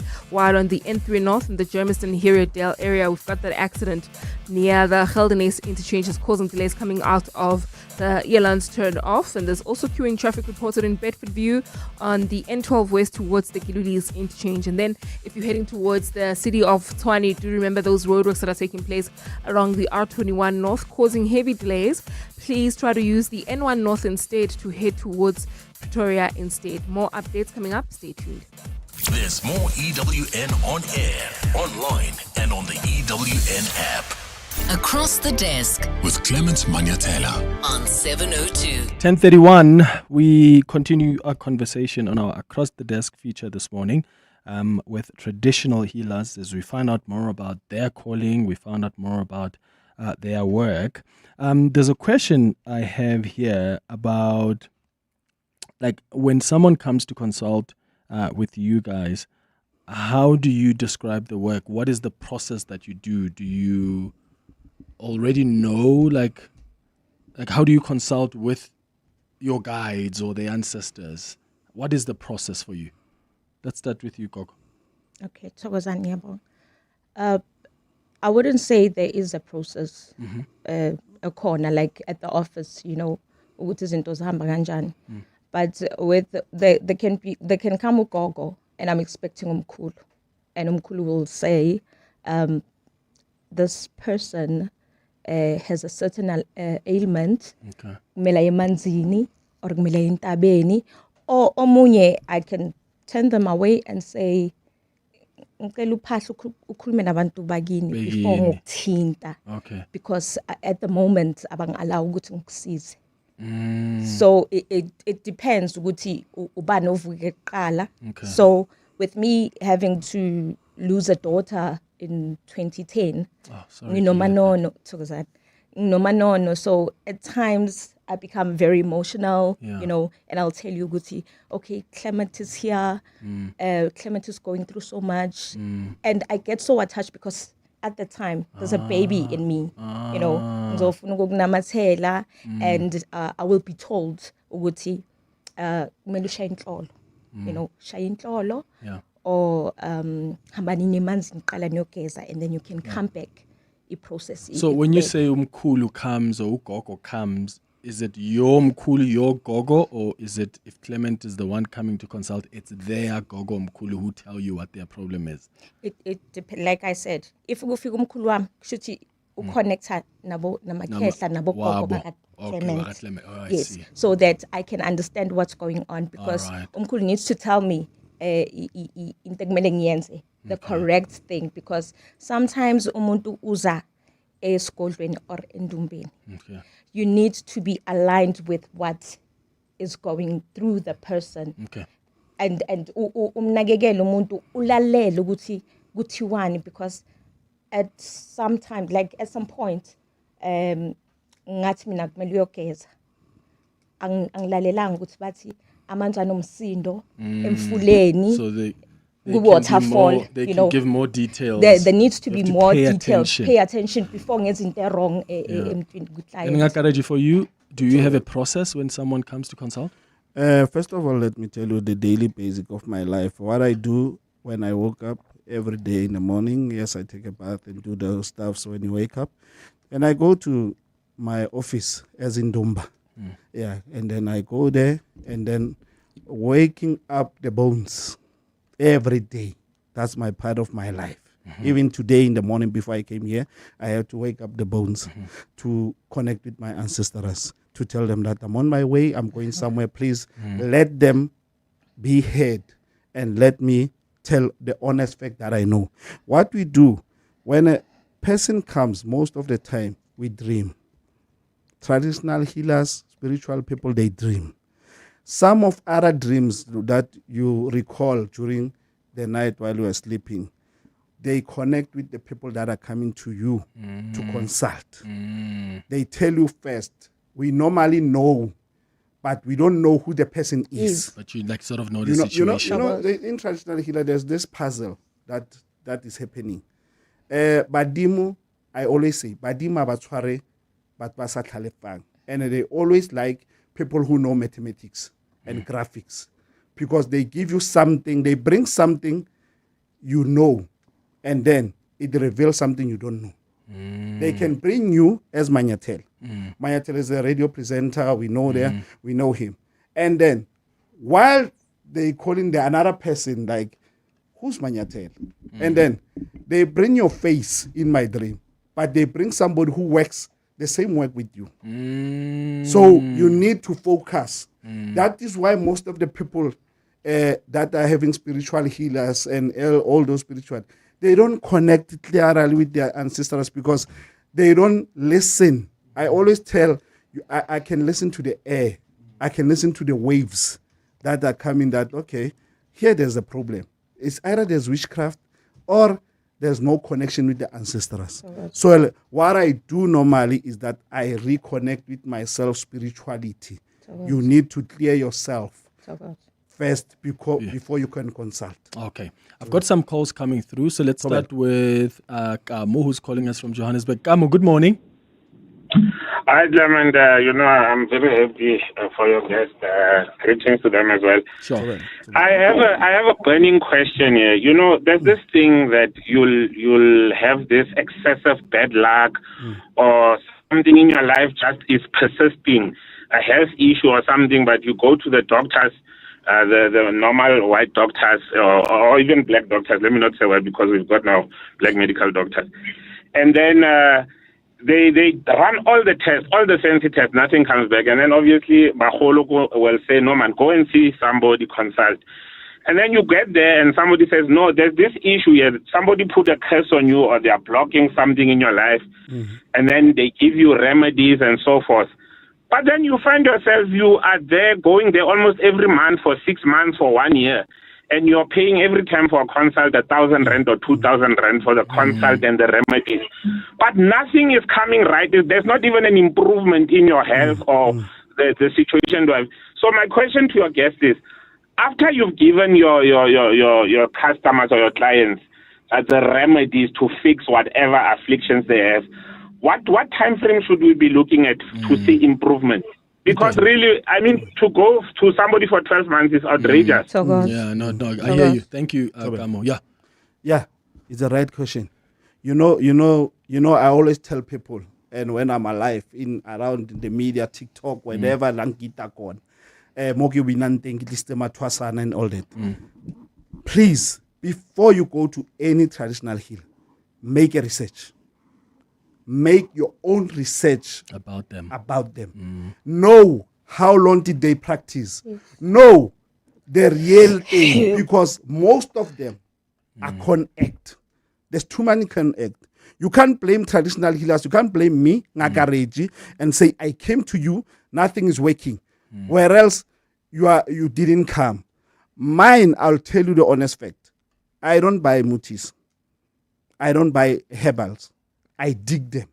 I go to places. I've been around almost half Africa because I've been to Mozambique, Lesotho, Botswana, Tanzania, up to Tanzania, just to go and make a clear research on how does this medicines work through together at the same as African medicine. Because I know all the mountains. I go to any tribal you can say. I go there. I meet the chiefs and then I go and make a letter to dig the medicine. So my guarantee is that after you've taken the right medicine, believe you me, in 3 weeks you must see the changes. If you don't see the changes in 3 weeks, then they are giving you something that is not working for you. And sometimes you get blocked because of the dark cloud in you.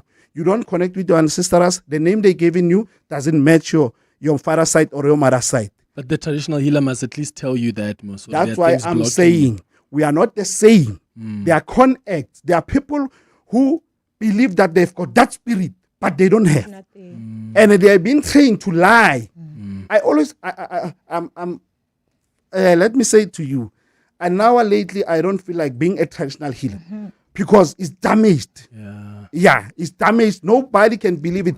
And they charge a lump sum of money. Like my late uncle, the one who trained me, the late Angakajian, he told me that if we can regulate bongaka, re tlo kgona fokotsa makalenteng le go spenda sabatho tšhelete e sa kgonegeng. Okay, let's hold it there. I'll give you an opportunity to come in after the break. Gogo Ndabayamanzi. It's 20 minutes now before 11 o'clock. It's 2026 and the Haval H7 is here to celebrate the urban adventurer in you. Available in 4x2, 4x4 and a hybrid electric engine for enhanced performance and everyday versatility. The H7 is yours from only 7,699 per month. Visit gwm.co.za for T's and C's and to book a test drive. GWM, go with more. Brought to you by GWM Finance, a division of Westbank, an authorized financial services and registered credit provider. South Africa's musical classic Marabi returns on the stage of the Market Theatre with an exceptional cast. Launching at the theatre's 50th anniversary year, this much-loved play with live music is directed by original cast member Arthur Molepo. Set in the tough Dorenfontein yards of the 1930s, Marabi follows a family chasing hope in Johannesburg, bound by love, loss, and unforgettable music. Marabi runs from the 29th of January to the 15th of February. Visit markettheatre.co.za for tickets. Do you suffer from migraines? Have you been previously diagnosed by a doctor and treated for migraine?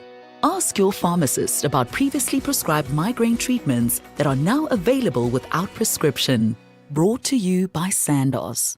To walk the talk is to turn words into meaningful actions. And it's what we at 702 are committed to doing every day. We're also committed to following the rules set out by the Broadcasting Complaints Commission's Code of Conduct. To give you balanced programming, fair comment, and accurate news.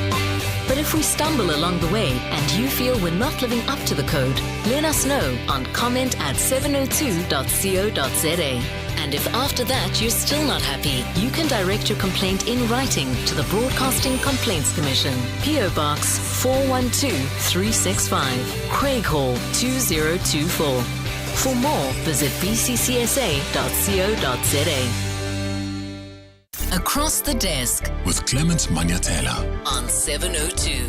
17 minutes before 11 o'clock. Let's go to some more calls on 011-883-0702. David, you are in Melrose. Good morning. Good morning, Clement. My Hello. question is hello, Clement. Can you hear me? Yes, we can, brother. Go ahead. Yes, my question is to regard to ethics behind the religion, because someone can murder someone now, and they will tell you that you need to consult with the traditional healer for cleansing and whatsoever. Yeah,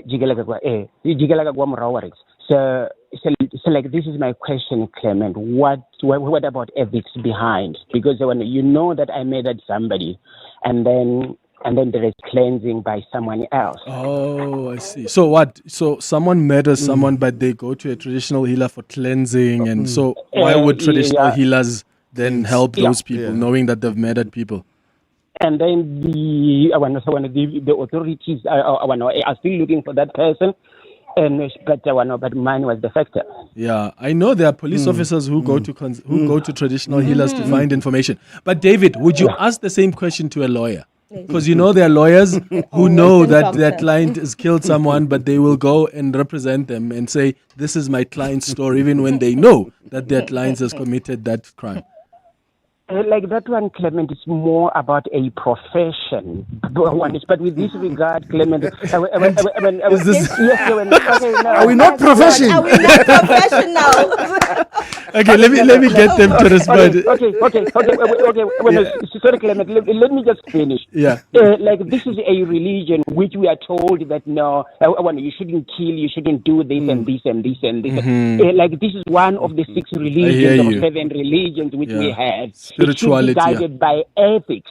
No, I get you. For me, I get you, David. So it's like someone who goes to a pastor, right? Yeah. If Christianity says do not kill, but you go to a pastor and you confess, what does the pastor then do? What responsibility does the pastor have? Okay.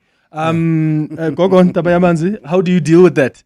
Do you cleanse someone who's murdered, or do you say, I'm taking you to the police station?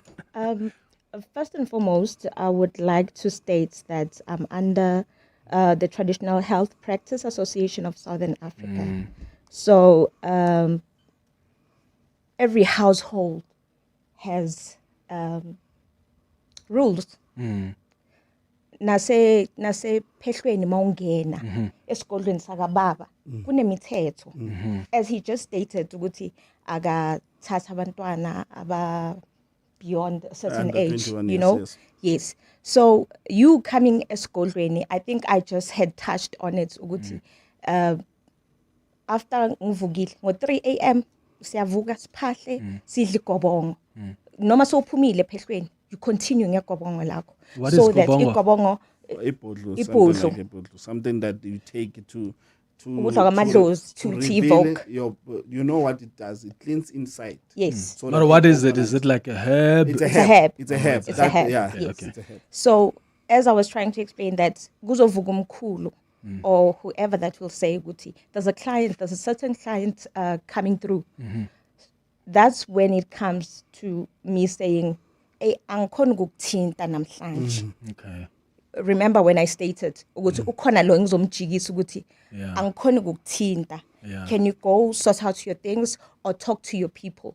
But having a person obulala abantu, amathunzi amnyama lawo. So that's bad luck. It's bad luck. Okay. So let's say I kill umkhulu today.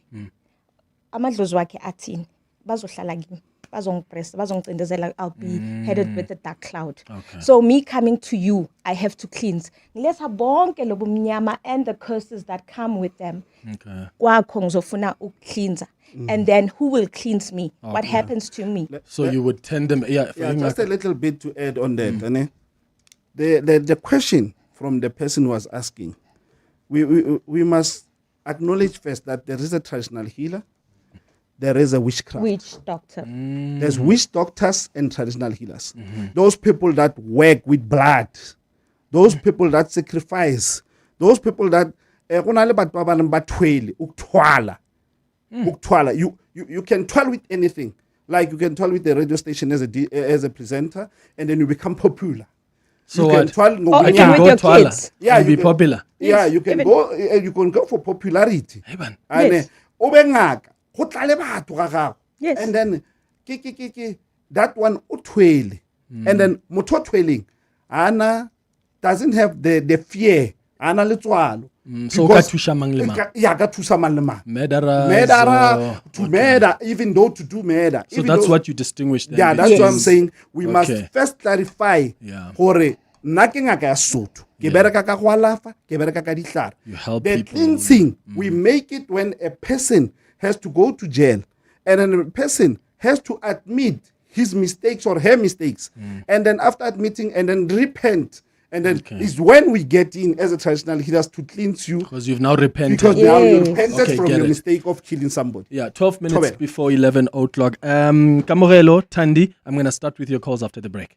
At Dis-Chem, get ready to start the year strong with better health and better rewards. Enjoy 20% off the lifestyle food range, plus an extra 10% off when you swipe your Better Rewards card. And get 2+1 cheapest free on any Future Life foods.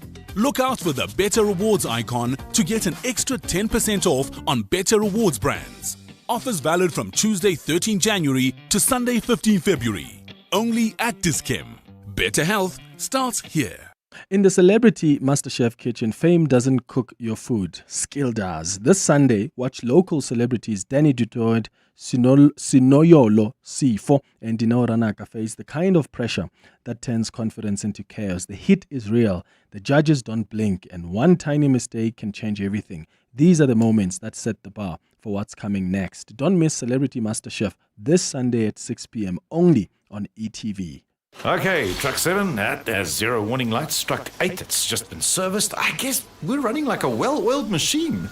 Where would I be without MyWay's comprehensive cover for my vans and trucks? Plus, cover for my customers' orders with goods and transit insurance. I guess we'll never know. Visit myway.co.za or dial 0860 64 64 64 and get a quote today. MyWay is a licensed non-life insurer and FSP. T's, C's and standard rates apply. MyWay. Live your way. It's the final days of our summer sleep savers. Start your summer days with healthy sleep from Dial-A-Bed. Our queen-size 40-wing Sleep Tri-Pro Firm Pocket Spring set is reduced to only $7,499. Save $2,500. And our Sealy Celebration Queen set is reduced to only $8,999. Save $4,500. Dial-A-Bed. Sleep for life. Across the desk with Clement Manyathela on 702. 10 minutes before 11 o'clock, I'm hosting Traditional Healers on our Across the Desk feature. So if you've got questions for them, or maybe you want to share an experience you've had when you consulted a traditional healer, you can share that with us by calling on 011-883-0702. Kamogelo, you are in Pretoria. Good morning.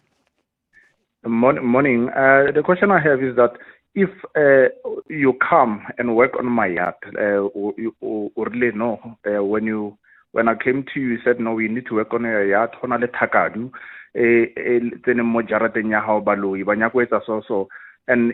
give you 3,500. I give you a goat and 2 chickens. Yet then you work on my yard. In 3 months' time, you want to do the same thing, but you already did it the first time. Wouldn't it work the first time that you did it?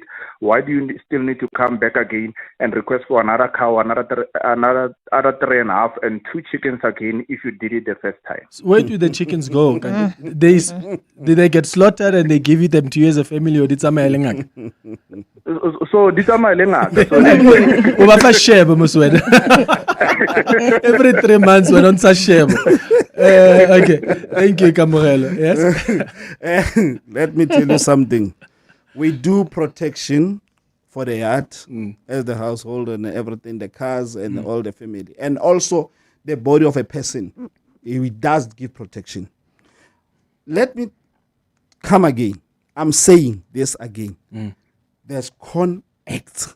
There's people who don't know nothing, and then they are pretending to know.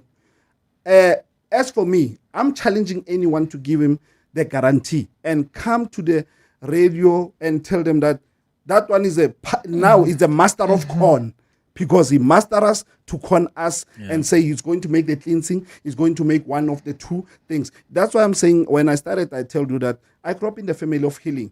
My grandfather was a traditional healer. I was trained by my uncle, and also the grandfather that took over from his father. He was also a big traditional healer. So I grew up knowing herbs that I know that they heal. Yeah. That's why I'm saying I don't buy herbs. Why? Because some of them, they need their purifier. They spiritually need to be purified. You can dig them. And some of them are digging in the seasonal way. There's some medicine that do not touch during winter. They bring bad luck. Now lately we can see the global has changed, the climate has changed. There's too much rain, there's too much sun, there's too much everything. It's because our soil is not cleansed. Some people are making mistakes because they don't know what they're doing. And they are busy training people. They are busy. You know, I had a dream. On my dream, I saw that in the next future to come, a big gobela or a sangoma or somebody who knows medicine or somebody who's going to be famous, they are going to twasa yoga to make them powerful.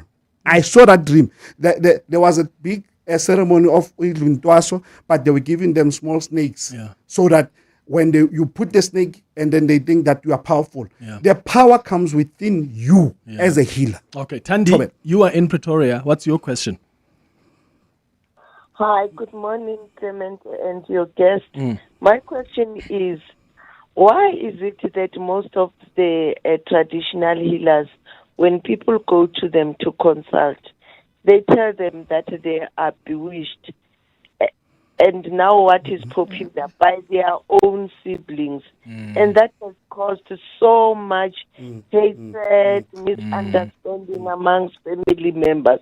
Why is it like that? It is such a common thing. You know, you grew up together, you understand each other, you help each other, and all of a sudden, if you start working, buying yourself a car, or you've got a house, you buy beautiful furniture, then now you have taken all the luck from the others. You have gone to the cemetery, Thandi, thank you. Thank you for answering that. And I absolutely get where Thandi's coming from. This has always been an issue I've had as well. True. That when you go to a traditional healer, I mean, I haven't consulted one, but I've seen in my family, there are people who go. They go, the next thing they say, oh, ukoko, we are glory. Or your aunt, your sister is the one. And then that ends up causing so much rift in the family. Does that happen a lot also with you, Kokontabaya Manza? Togoza, as I have mentioned that I'm from the Traditional Health Practice Association of Southern Africa, there are social workers I work with. Mlangi, she was a registered, I am a social worker. I work with founder, President Mr. Calvert. So, sihlangene so because se avoida lento ukuthi uthi umntana kimi yakuthakatha. There's things ezifuna ama social workers ukuthi anihlanganise as a family. There's things ezifuna ukuthi nihlaliswe phansi and discuss the core of the things. I think it goes back to us, no Ngaka Reggie saying, so there are a lot of people now. So or feeling ngati, hey, this is beautiful. It's a styling. I want to do this. Of which manje uxabanisa ama family. Umosha what we stand for. You know, for isintu sabo khokho bethu laba bebaphilisa abantu balungisa izinto bandisa ama family. When are you destroying instead of uhlanganisa family? They even at your parents. They even at your mom that is witchcrafting you. How can your mom witchcraft you when you come back? You come from that womb. You mess up the whole thing. So that's why I said I don't even wish now or lately to be called a traditional healer. Because everybody calls themselves traditional healer. You can't say you've been witchcraft. If you know medicine, if somebody's witchcrafting you in the area of your working, let me say in the studio, let me give you something, Anne, to watch yourself or to protect yourself. Or that person, he needs to talk to you straight. You know, dingaka tsa khale, dingaka ne sa berekise gore o loya ke mang ne di bereka motho a teng a tshware ga ipolele gore you know I've tried all this thing, I tried to do this, I tried to make an accident. They expose themselves because there's a heat medicines that need to be cleansed on you. Yeah, I've got to ask you because I'm out of time to please share your contact details. There are some listeners that have asked that they would like to connect with you guys. Let's start with you. How can people get in touch with you? Okay, my contact details are 076-416-0478. The number has a WhatsApp. Okay. So I can be touched there. You can make an appointment. Okay. You're not on social media? I am Caesar Simang on Facebook. Okay. That's the only social media I'm on. I'm avoiding about TikTok and So 076-416-0478. Yeah, if you didn't get that, call in and Zentle will give you that number again. And when Ngakareji, how Tobela. Na di nomoro tse ba kan grab montson is 082 531 2902. 082 531 2902. They've got the WhatsApp inside those calls. Social media Kengaka Reggie on TikTok, whatever, Instagram and everything to check my work. And also on Facebook page is Reginald Ziani. Towela na mukhala ekelaela mehlele ka matsatsi mo ke tsamaya go shia seriti sa ka kere ke man topa ni ke topa ka pedi ka tarko go tetsa ka potleng ke bo mashupa bo khomo go pa upile ke badimo le batho ngaka le na Sesotho slogolana sa magoshi le dingaka ke ngaka Reggie kwa ga Tiane papa nna ke sa ikana anyone o nya go tseba re bongaka bo sa phela. That is why I relocated from Davidson to Limpopo because there is mountains there is a cleansing streams there, so I do the work thoroughly. Tobe Ngakareji and Gogon Tabayamanzi, thank you so much for coming to studio to help us understand your work and your calling and take questions from our listeners. Thank you. It's a minute before 11. Calling all wedding planners and venues, restaurants, conference centers, and hotels. Do you need tables and chairs? Home in One has it all. Do you need cutlery, crockery, table linen, and restaurant equipment? Home in One has it all. Do you need tents, gazebos, or umbrellas? Home in One has it all. Affordable prices, the latest trends, with 2 branches in Pretoria and Johannesburg. Shop online at homein1.co.za because we're your #1 choice. Home in One has it all. Join the Department of Human Settlements, government and industry leaders, innovators and visionaries at the Summit on Innovative Building Technologies, where cutting-edge solutions are shaping sustainable, inclusive and resilient human settlements. Tune in to 702 on the 3rd of February, broadcasting live at the Nasrec Expo Center, Johannesburg from 9 a.m. to 12 p.m. Visit dhs.gov.za for more. The Department of Human Settlements houses security and comfort. It's the final days of our summer sleep savers. Start your summer days with healthy sleep from Dial-A-Bed. Our queen-size 40-wing sleep Tri-Pro Firm pocket spring set is reduced to only $7,499. Save $2,500. And our Sealy Celebration Queen set is reduced to only $8,999. Save $4,500. Dial-A-Bed. Sleep for life. Life keeps getting busier. Parenting, shopping, working, exercising, just surviving. With all of that, who has time for anything else? That's why Netcare introduces Netcare Appointmed. Just tell us what you need, a specialist, GP or dentist, and we'll search our nationwide network of 5,000 doctors and find an appointment with a doctor who best suits your needs and medical aid. That's Netcare Appointmed on the Netcare app.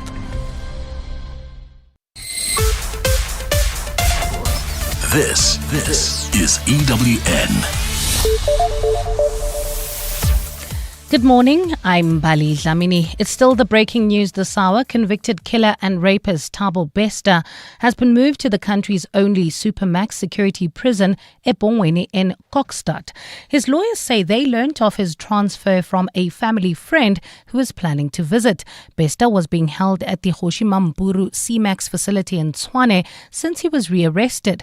His rearrest followed his brazen escape from the Mangaung Correctional Centre in 2023, where he was serving a life sentence. His lawyer, Inolofatseng Morero, says she has heard from Bester once since his transfer. I've had one phone call with him where he expressed that he was moved in the middle of the night. He hadn't been notified of that move, and that was the earliest he could call me. He had been there for a couple of days. The lawyers for an officer attached to the organised crime unit in Gauteng has applied for a postponement of the Madlanga Commission to make way for in-camera hearings. Sergeant Fanny Nkosi, who allegedly reported to suspended Deputy National Police Commissioner Shadrack Sibiya, has been identified as the next witness at the commission.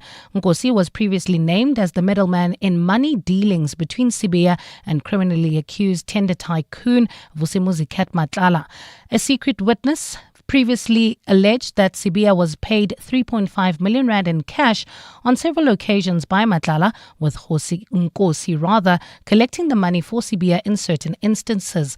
Nkosi's attorney, Hartley Ngwato. There's 4,800 pages that we have to go through. We still have to receive some documentation from you. We are ready. The documentation that he received in December and that he has already made statements to the commission about, that part we are ready to proceed. But the one that we just received now, 4 days before, we can't. We still have to peruse, we still have to consider. The Border Management Authority says over 26,000 individuals attempted to enter the country illegally during the festive season. The BMA and the Home Affairs Department have been delivering the festive season report. Over 4.9 million legitimate travellers were recorded passing through the country's 71 ports of entry.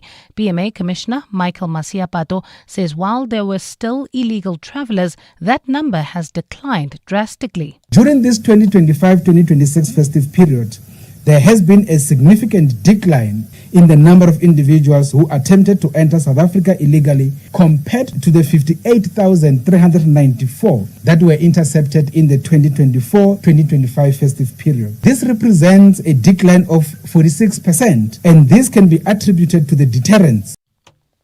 Some economists believe the Reserve Bank's Monetary Policy Committee is likely to stay cautious in its upcoming meetings amid persistent global risks. The MPC signalled its caution yesterday during its first announcement on policy rates for the year. 4 MPC members voted to hold the benchmark rate at 6.75%, with commercial banks holding the prime lending rate at the current 10.25%. Nogukanya Mdambo has the details. The MPC already lowered the repo rate from 8.25% at the start of 2024 to 6.75% by the end of last year. The Reserve Bank's quarterly projection model continues to forecast gradual rate cuts as inflation subsides. The central bank has a pair of scenarios: a favourable one where the rand is stronger and the oil price keeps falling, and a more challenging one where the rand weakens and oil continues to go up. Economist at Sanlam Investments, Patrick Buthelezi, says the thinking behind another rate cut is not clear-cut. Overall, we expect the SARB to navigate this uncertain environment cautiously. Economists at FNB believe the country is still set for a better 2026, even as the rate cut is delayed. Nogukanya Mdambo, Eyewitness News. And British pharmaceutical company AstraZeneca has pledged to invest $15 billion in China. The investment will run through 2030 to expand the company's medicines manufacturing as well as research. The announcement was made during a trip by UK Prime Minister Keir Starmer to Beijing. China is AstraZeneca's second largest market after the United States. Starmer's visit to China is the first by a British Prime Minister since 2018, with the intention to build better working relations between the two countries. Gold is trading at $5,213.96 an ounce. The rand is at 15.85 to the dollar, 21.76 to the pound, 18.86 to the euro, and Brent crude oil is at $70.71 a barrel. And in the traffic, we've got delays on the N3 North between the Elands interchange and the Geldenays turnoff. That's due to an accident reported between the 2 points. There's also queuing traffic on the M1 North, right at the Uncle Charlie's interchange. An accident after the N12 turnoff. It's causing heavy delays. A partly cloudy Friday in store for Gauteng with scattered afternoon showers expected. Temperatures will peak at highs of between 25 and 28 degrees. The top story in EWN this hour. Convicted killer and rapist Thabo Bester has been moved to the country's only supermax security prison, eBongweni in Kokstad. EWN, in touch, in tune, and independent. For the latest, visit ewn.co.za or download the EWN app. You're with Clement Manyathela on 702. Let's walk the talk. Streaming on the Prime Media Plus app. DSTV channel 856, 92.7 and 106 FM.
8 minutes after 11 o'clock, Dumelang. Welcome to the third and final hour of the Clement Manyathela Show. Thank you so much for staying with us here on 702. It's time for Adult Radio, our relationship and sex feature. Relationship issues, relationship talk on 702. We do that every single Friday, and today we're talking about sex toys. So please, if you've got kids around, you may want to give them headphones, give them that iPad, send them to the shop nearby. But this is adult radio, so no kids allowed during this conversation. We're talking about sex toys today.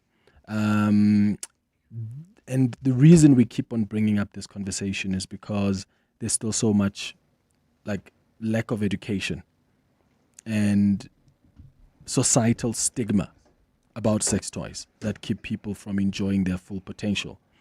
But many of those South Africans who even use sex toys are ashamed of buying them publicly or even using them because they're embarrassed because of society's expectations, right? So some of them use their sex toys in secret. And they won't tell a friend or even their partner that that's what they use because there's still this stigma around them. So what we're going to do now is have a conversation about also the benefits of using sex toys and the kind of sex toys that are popular that you can try out, like what's new in the market. And I've invited two guests who are going to share with us some of the products that are also quite popular at their stores. So I'm going to advise you to go onto our YouTube page, right? Go onto our YouTube page. It's the 702 YouTube page. if you want to see the kind of toys that they have, they've brought in studio with us. And when they talk about something, you're able to actually reference it. But otherwise, we'll try and be as descriptive as we can. Part of the reason we keep on having conversations about sex toys is because pleasure is a natural part of human sexuality, isn't it? And sex toys can be an empowering tool to help you discover and understand your body. In fact, there's been a rise in popularity of adult toys in recent years. The market now offers a selection of products for both men and women. They come in different shapes and sizes, and they're designed with specific parts and pleasure in mind, which allows you to explore your body and your pleasure points. In fact, studies also actually show that a lot of South Africans enjoy using them because they extend foreplay and frequently result in intense orgasms. So, do you use sex toys? What benefits do you derive from them? Have you incorporated sex toys in your relationship, and do you only use them on your own in secret? How does it work? Give us a call on 011-883-0702, please, or you can send me a tweet if you wish to do so. But please, I will take more of your calls on 011-883-0702. And again, a reminder, we've been having a lot of issues this morning with our WhatsApp line. So please rather give us a call instead of sending a WhatsApp message. So my guest this morning, Dominic Mabaso, you know him. We've had him several times on the show. He's the founder of Honey Bun, who is in studio with us. Dominic, thanks for coming through, brother. Good morning. Good morning, Clement. Good morning to your listeners. We also have Isabella Shepherd, who is a product specialist at Loveland in studio with us. Isabella, thank you so much for coming through. Good morning. Good morning, Clement. Thank you so much, and good morning to your listeners. Thank you for making time, guys. So let me just start with just a question about who normally buys sex toys from you guys. Is it mostly people who are single? Is it couples? How does it work? So Loveland has got quite the selection of clientele. We have single people, we have couples, we have males, we have females. To pick a demographic solely would be an impossible task, purely because the demographic is so wide and we cater to a wide variety of people. From single ladies to single men, couples, we do it all. So some couples come together and say, we're here to shop around to see how to spice up our bedroom. Absolutely. And our team is highly trained in order to be able to answer any question that the couple may have, both individually and as a couple. As well as we've recently received one of our suppliers coming to South Africa. It's this beautiful toy here. It's one of our couples' toys. And we've recently had training with his brand ambassador personally. Okay, we'll talk more about that in a moment. And for you, Dominic, I mean, it's not always you see a guy who actually sells these kind of products. Are most of your clientele's men, or it's a mixture? Actually, in the African context, for me, excuse me, I can almost narrow it down. In store and online, predominantly I'll have a lot of women come in for toys. But over the years, I've been doing this for the past 10 years, but over the years, I've seen like a little spike in the men coming through. And I think one of the reasons is that I'm a man who's been doing this and I speak so openly about it. So gents would come and be more comfortable and say, yo, dog, hey, what's up? What's this? What does this do? So I think through the knowledge that's being spread out there and put out there, people are more comfortable in exploring. And I think also just understanding that toys aren't a replacement, but rather an aid to your relationship or to your self-pleasure and stuff like that. And for the longest time, we've always thought it's mostly women who use the toys, right? And I mean, the only toy we've always known growing up is like the vibrator. But there's a variety out there. Are you seeing more and more men exploring with these toys? Yeah, 100%, 100%. And in the store, there's a thing that I actually started noticing where gentlemen would come in to buy toys for their female partners, but not so much seeing female partners buy for their male partners. So I think I saw that a lot in the store, and it was quite interesting, and that's really fascinating. At Loveland, Isabella, are you seeing more traffic? And I'm asking this question specifically because people still have shame around sex toys. Like walking into Loveland, some people will maybe be scared to even park next to Loveland because they're thinking, "Ooh, what if somebody sees me?" But are you getting more and more people feeling comfortable and embracing being there, and they're not shy about it? Absolutely. We've got quite a wide variety of clientele who are very comfortable walking into our stores. Our stores are bright, well laid out, so it removes a lot of that old mind stigma of what an adult retail store is about. As well as a lot of our couples tend to also want to explore together. As Dominic has said so quite eloquently, it's about removing the stigma about sex toys. The moment we remove the stigma about sex toys is the moment it becomes empowering, not only for you as an individual, but for your partnership to embrace what you actually want to explore and to sexually pleasure everyone involved. Okay, let's look at and we'll talk about the benefits of this at some point, but what are the products that are popular right now, Dominic? Like, what are the guys buying? What are the ladies buying now? So for me, I think I've been trying to introduce new clientele, and I think the best way is to start small. Like I always say, start small, and sex shouldn't be as hectic as we make it out to be, you know what I'm saying? So I've been pushing a lot of specials on games. So there's this Jenga set. It's like a sex Jenga. You play it exactly the way you play Jenga. So you just... Do you have it here? Yeah. Okay, let's see. Yeah. So you just stack it up, and then you slide out a wooden block. Okay. And if the tower crumbles, and then I'll show you just now, but it's that one over there. Okay, that's it. So another thing I've seen doing really well... Before you move on, there's stuff written on these, ne? Yeah. So... is it like sexual stuff written there? Yeah, so it's sexual stuff. So when you take it out, yes, what would it say? Maybe read one for us. Talk dirty to me, take a sexy nude picture. So while you're playing the game, yes, if you take out the thing and it says take a sexy picture of me, then the next person must take a sexy picture of you. Yes, and then so they on. take out. Yes, give your partner a massage. So it's I think there's 52 of these. That's fun. Yeah, it's a lot of fun. It's a lot of fun, and this helps you connect with your partner. You spend time. Like on a Friday night. Yes. Like that would be cool to play. And it's like a serious part of intimacy, because people forget that intimacy doesn't just end with you penetrating your partner or tribbing your partner, you know what I'm saying? So little things like this, playing games, the sex position dice over there, that's also been doing really well. Okay, we'll take a picture of this as well. This is fascinating. So if you're watching us on the YouTube, you'll see it as well. I'll try stack it up during the break.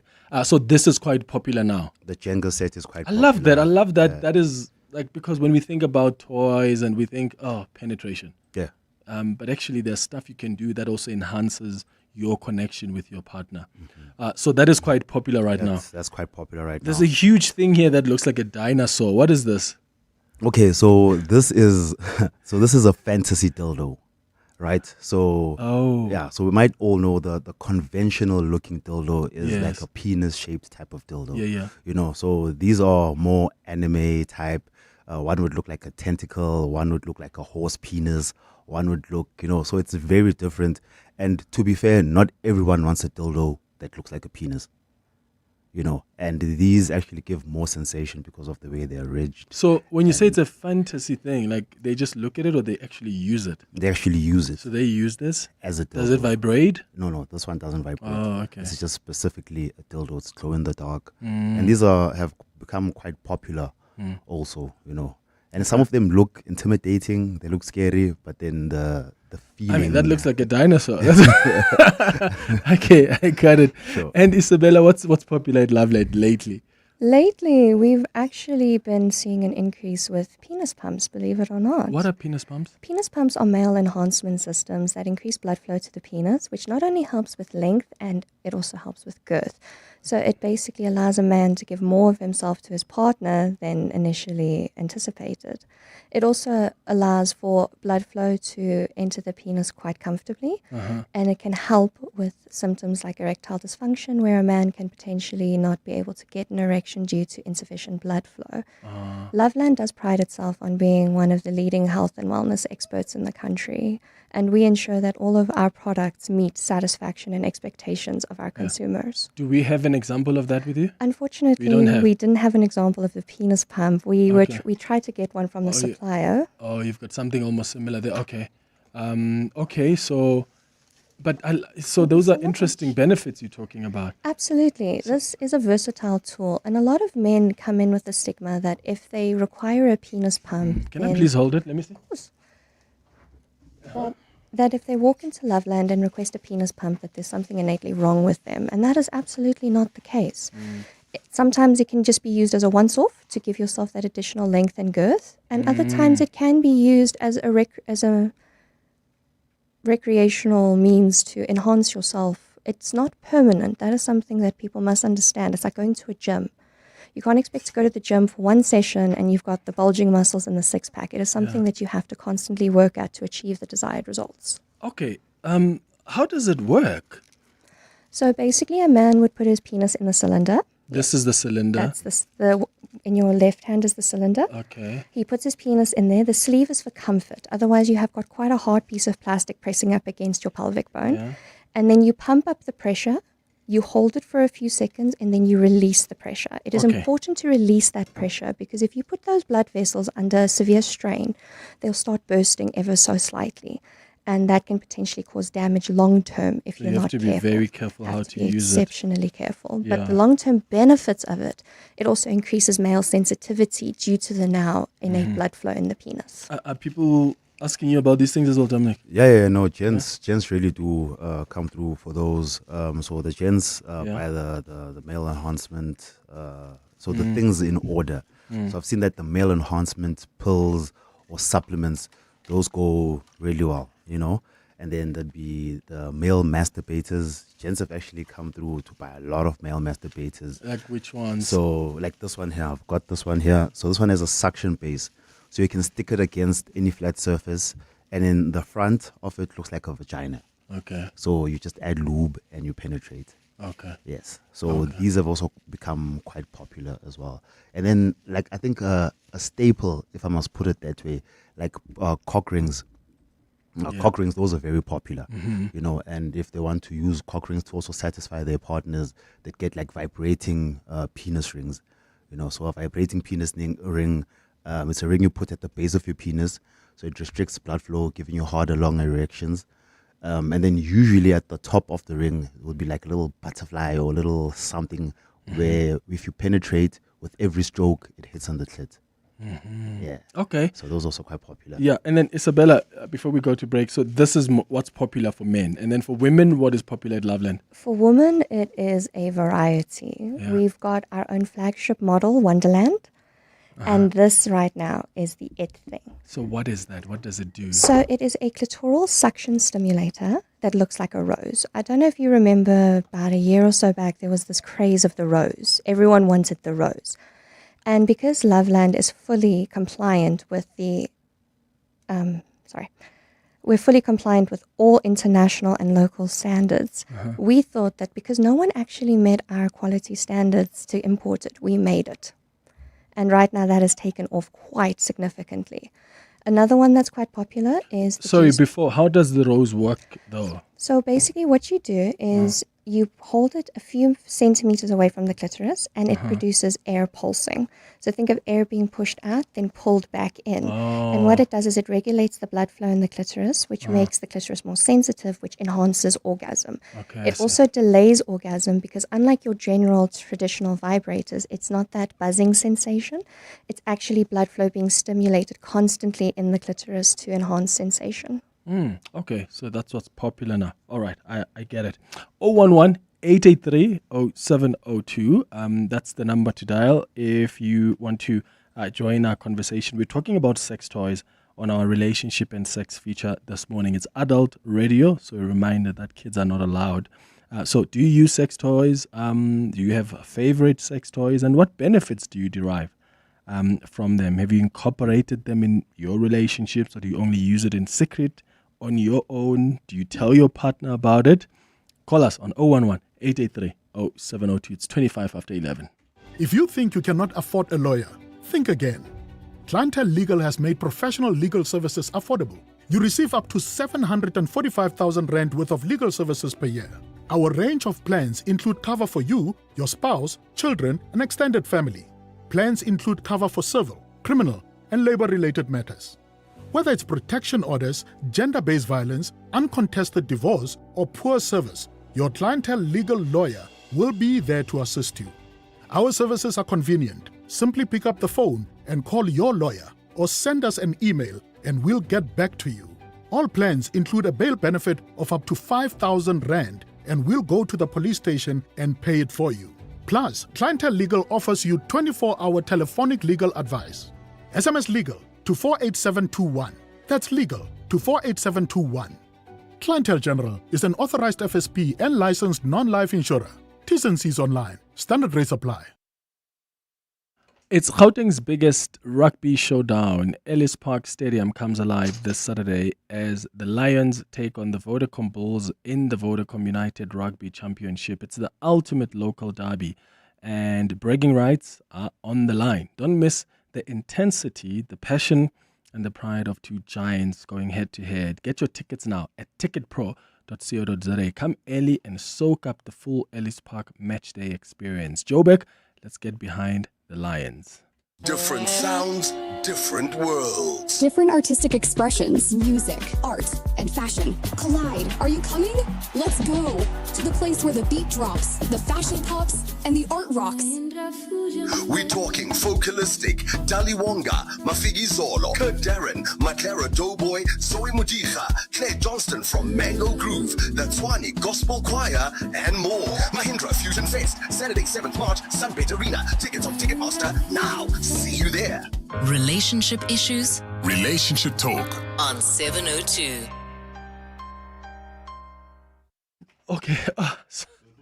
Okay, it's 27 minutes after 11 o'clock. Okay, I was getting goosebumps there because they were explaining to me what a lunch bar is. Apparently, we got a call from a listener who wants to know more about the lunch bar. I have never heard even of a lunch bar. So can you explain to our listeners, please? And please, this is really quite not for sensitive listeners because, I'm getting goosebumps listening to it. Gentlemen, I severely apologize for the trauma I'm about to inflict on you. So basically, a lunch bar is often a prison term that when men put small beads under the skin of the penis, they actually cut the very, very top flesh open and they put those beads inside the penis, which creates texture. And what a lot of people don't realize is both the anus and the vagina are very sensitive to texture. Every little rib and bump and knob that they feel enhances Isn't that sensation. painful to them? How could that be a good sensation? Given I lack the equipment to properly test it myself, and I don't think my husband would approve if I did it to him, I would imagine it would be rather painful. But I suppose if someone really wants to go there, I just advise give a good doctor. Yeah. How do you understand it to be? So that's what it is. Like generally, this happens a lot in prisons. Yeah. So they use a razor, just cut your. So they cut your skin, just slide these little beads inside, and honestly, it doesn't look aesthetically pleasing. But apparently, the sensation it gives is, Yeah. No. Yeah. You just traumatized me. I am really traumatized. I really am traumatized. Let me have a glass of water. It's 11:30. We're going to get the latest in Eyewitness News headlines. And then I'm going to start with your calls on 011-883-0702. If you've got some questions for Dominic and Isabella about the toys that they sell, maybe stuff that they've spoken about. That rose sounds really interesting, ladies. And this game that Dominic was telling us about, it's so fascinating because this is something that you could actually do with your partner on a Friday night when you actually want to get along and enhance, your connection. Not every sex toy is about penetration. Sometimes it's let's play games and just be naughty with each other. And this seems really cool. So if you're watching on YouTube, you'll see what it is. I'll also get Karabo to take a picture of it as well. After the headlines, we'll go to your calls. 011-883-0702. Share your experiences with us. Do you use sex toys? Do you embrace it with your partner? And if you've got questions about them, we'll get to them. Maki, good morning. Thanks, Clement. Good morning. The case against former Public Enterprises Minister Malusi Gigaba and his 4 accused has been transferred to the Gauteng High Court for trial. Gigaba made his second appearance today at the Palm Ridge Magistrates Court for a fraud charge linked to a controversial locomotive deal during his tenure. He's charged alongside Transnet executives Brian Molefe, Siyabonga Gama, Anuj Singh and engineer Tamsanqa Giani. And the lawyer for an officer attached to the Organised Crime Unit in Gauteng has applied for a postponement of the Madlanga Commission to make way for in-camera hearings. Sergeant Fanny Nkosi, who allegedly reported to suspended Deputy National Police Commissioner Shadrack Sibiya, has been identified as the next witness to appear before the Commission of Inquiry. Nkosi was previously named as the middleman in money dealings between Sibiya and criminal accused tender tycoon Vusmusi Ket Matlala. And Ukrainian President Volodymyr Zelensky says Russia has halted prisoner exchanges. He says the Russians made the decision because they're not particularly interested in exchanging people because government does not feel it gives them anything. Those are the headlines, this Eyewitness News and more at midday or as it happens. EWN Traffic. And this EWN Traffic is brought to you by cars.co.za. Let's find what moves you. Amu. Well, Clement, in Omondi, we still have got that accident on the M1 North. It happened right near the Uncle Charlie's interchange. It is causing some delays there. Please be on the lookout. If you are traveling on the M2 West, queuing traffic between the Crown Interchange and Main Reef Road. There's also slow-moving traffic on the N3 North between Van Buren Road and the Glulies Interchange. Traveling in the city of Tshwane, do expect some delays along the N1 South approaching the Flying Saucer turnoff. That's due to roadworks that are taking place along that route. And that's your last traffic update from me, Amo Ramela. Otherwise, Garabo Jali will continue walking the talk with you on the traffic desk. Stay tuned. There's more EWN on air, online, and on the EWN app.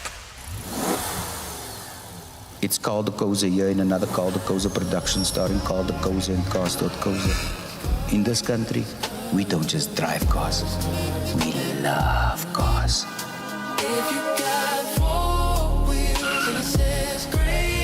So slide into our DMs on WhatsApp and let's find what moves you.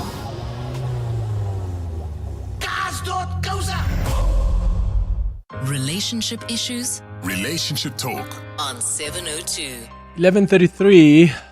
It's our relationship and sex feature. Adult radio, so no kids are allowed this hour. And we've got Dominic Mabaso in studio with us, who's the founder of Honey Barn.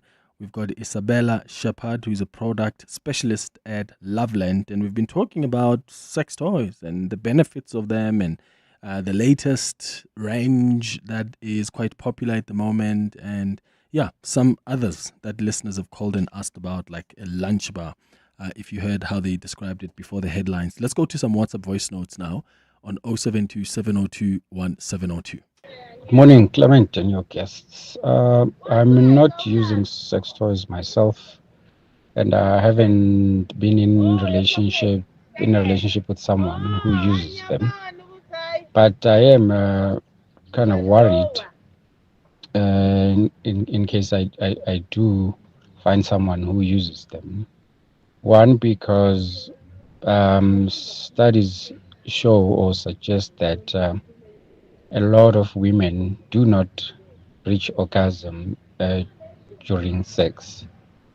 And I think it's a fact. Your guests, I think they would know better on this, that a lot of women only orgasm when they're using toys or when they pleasure themselves.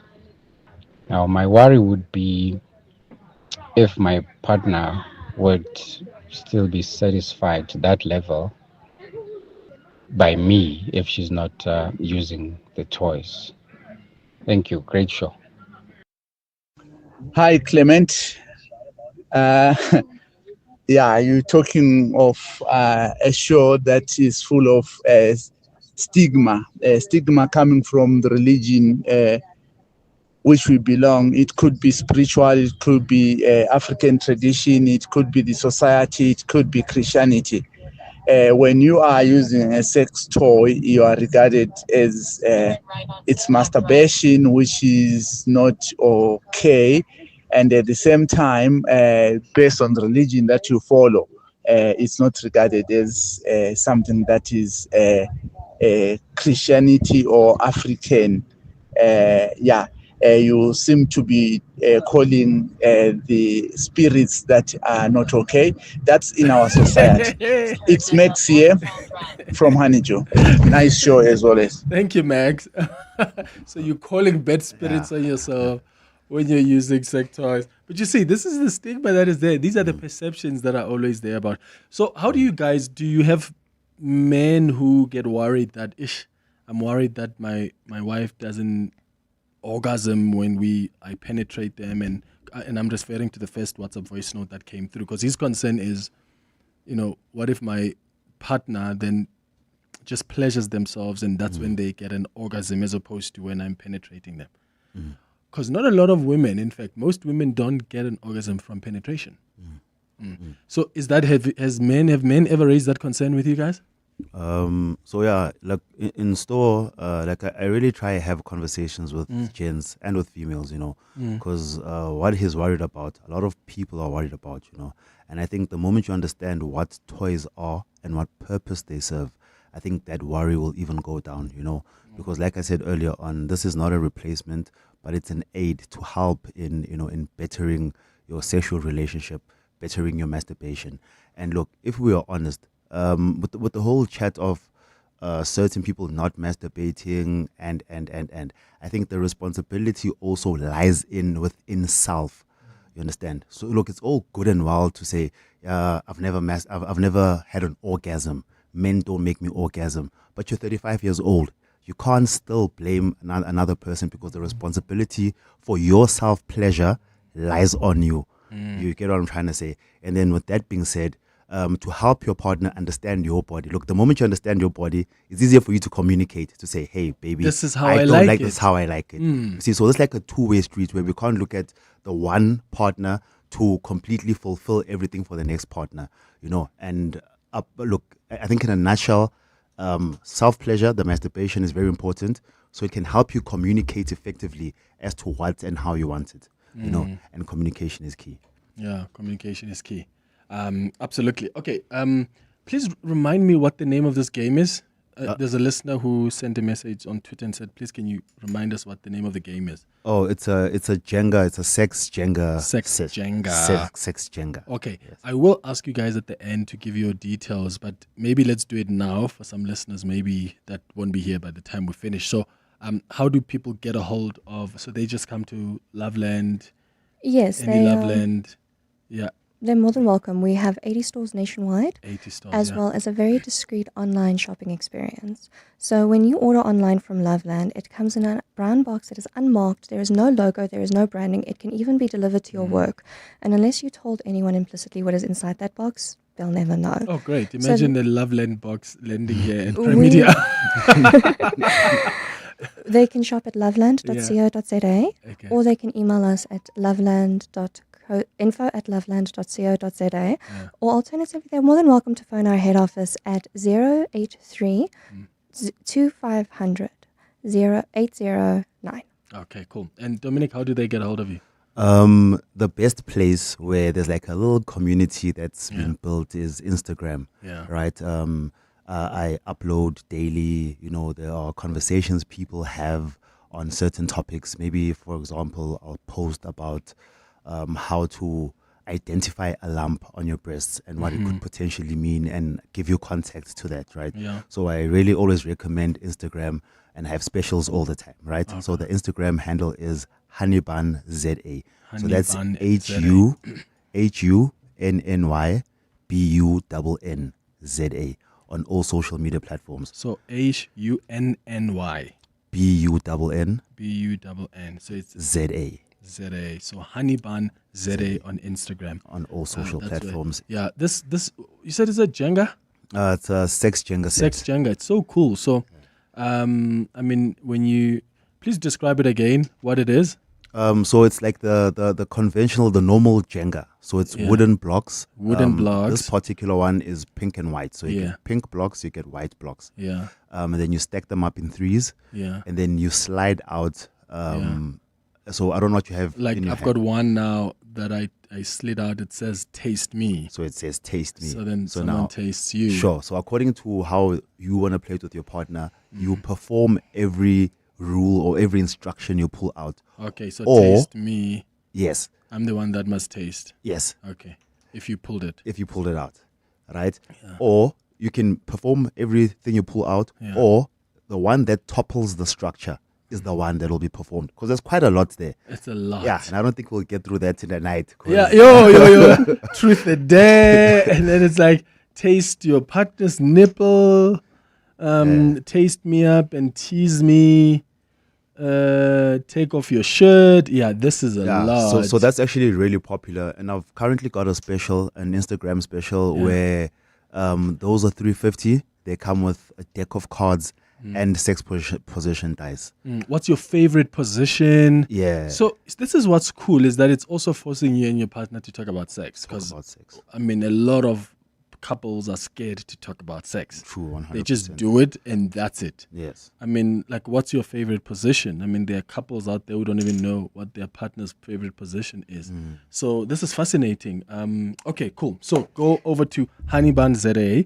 Honeyban ZA on Instagram to go and check it out. And if I may, there's a bit of a controversy with our spelling. It's LUVLAND.co.za. And our head office's number is 082-809-2500. Aha. All right, it's 18 minutes now before 12 o'clock. After the break, I'm going to come to your calls on 011-883-0702 and your WhatsApp voice notes. You can send those WhatsApps now. Our WhatsApp line has been fixed. Your office is more than just a place to work. It's a reflection of your success. At Desk and Chair, we help you elevate your workspace with locally manufactured desks and a wide range of chairs to suit your style and budget.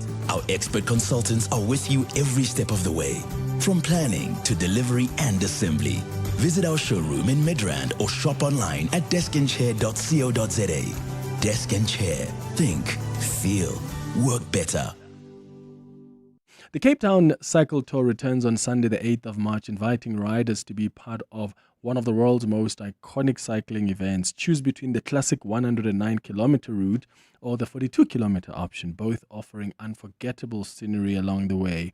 And in 2026, the tour gains UCI Grand Fondo World Series status with the opportunity to qualify for the World Championships. Riders planning to take on the 109-kilometer should note that entry fees increase this Sunday. Enter now at capetowncycletour.com. To live wealthier, you need to be able to grow your assets. At Standard Bank Private, you get a team of internationally acclaimed financial experts to advise you on local and global investment strategies. Plus, being with a leader in home loans, you can start expanding your property portfolio. So, come live wealthier with Africa's best private bank. Apply online at standardbank.co.za. Standard Bank is an authorized FSP and registered credit provider. T's and C's apply. Back to side, back to business. Back to getting the job done the way you like it. Join us from the 22nd of January to the 1st of March for the Chamberlain Back to Business promotion and get excited by incredible offers. From paint and power tools to in-store board cutting and edging. You'll have everything you need to start your year off the right way. Plus, with our wide range of rugged sideware, you'll be comfortable doing it too. Chamberlain, famous for hardware since 1903. Relationship issues? Relationship talk. On 702. It's 15 minutes before 12 o'clock on our relationship and sex feature this morning. We're having a conversation about sex toys. So what questions do you have? And if you've experienced them before, you've used them, I'd like you to tell us what your experience has been. Maybe you don't use them, you still have reservations about them, and you've got questions for my guests. Please, you can bring them up. You can call us on 011-883-0702 or send a WhatsApp on 072-702-1702. Thandi, let's start with you. You're calling us from Pretoria. Good morning. Hi, Clement. How are you? Hey, I'm all right. How are you doing? Good, thanks. I just wanted to say shout out to Loveland. I got a game from them called Monogamy, which is a board game. It's similar to the sex Jenga, but you roll a die and then you land on a board and then you need to perform the act. Oh, okay. It definitely just changed my relationship, so it's so nice. That's so amazing. Shout out to them for that. Yeah, I'll probably be getting the sex Jenga as well, just to. Hey, it looks interesting. Hey, Thandi, I'm looking at. Yeah. I mean, one of the it says, "Give a deep, passionate kiss." Like it's so fascinating. Yeah, and it's just that their sex toys are not cheap. Hey, so there's a brand that they have called Svacom, I think that's what it's called, and they're not cheap, but I'm trying to build like a collection. So I'll definitely do visit them a lot. Yeah. And what would you say has been the benefit on your relationship, Thandi? How has it transformed, your connection with your partner, but also your bedroom life? I think similar to what your guest said about knowing your body and that women don't really orgasm all the time with penetration and from their partners. I think it leaves, like, let's say you were having sex with your partner, it leaves everyone happy, if you know what I mean. So you don't have to be like, oh, he doesn't satisfy me, because you both can leave the session happy.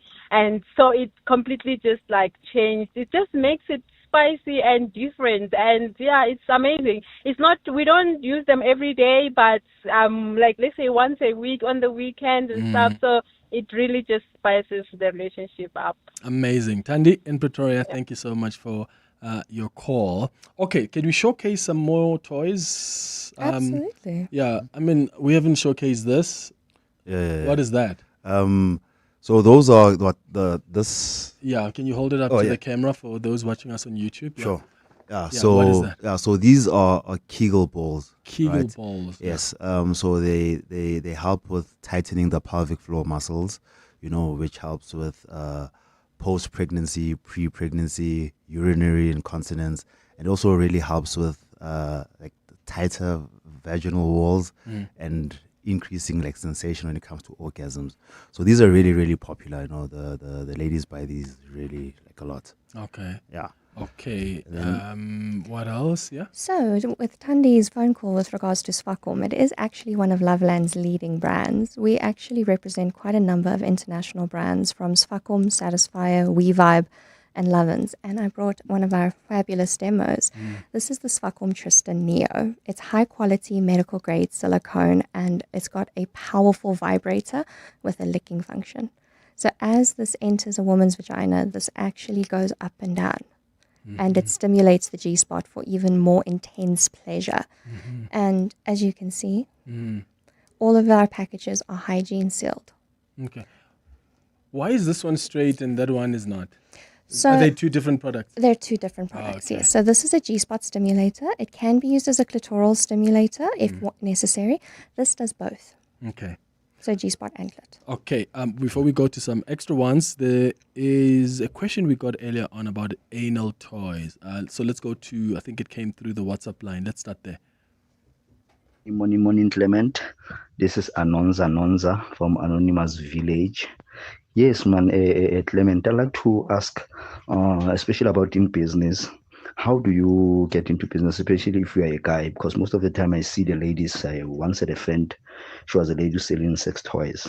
But how do you get into an industry, especially if you are a guy? And another question I would like to ask, we only know the dildos for the ladies, but the tina, hona machitanyana, hona something yana imnatinyana for onada, we foster only one.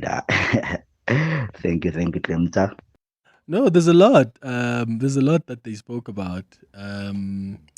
So yeah, we'll go through some of them. We'll go through some of them again. Hi, morning, Clement and your team. Just a quick question.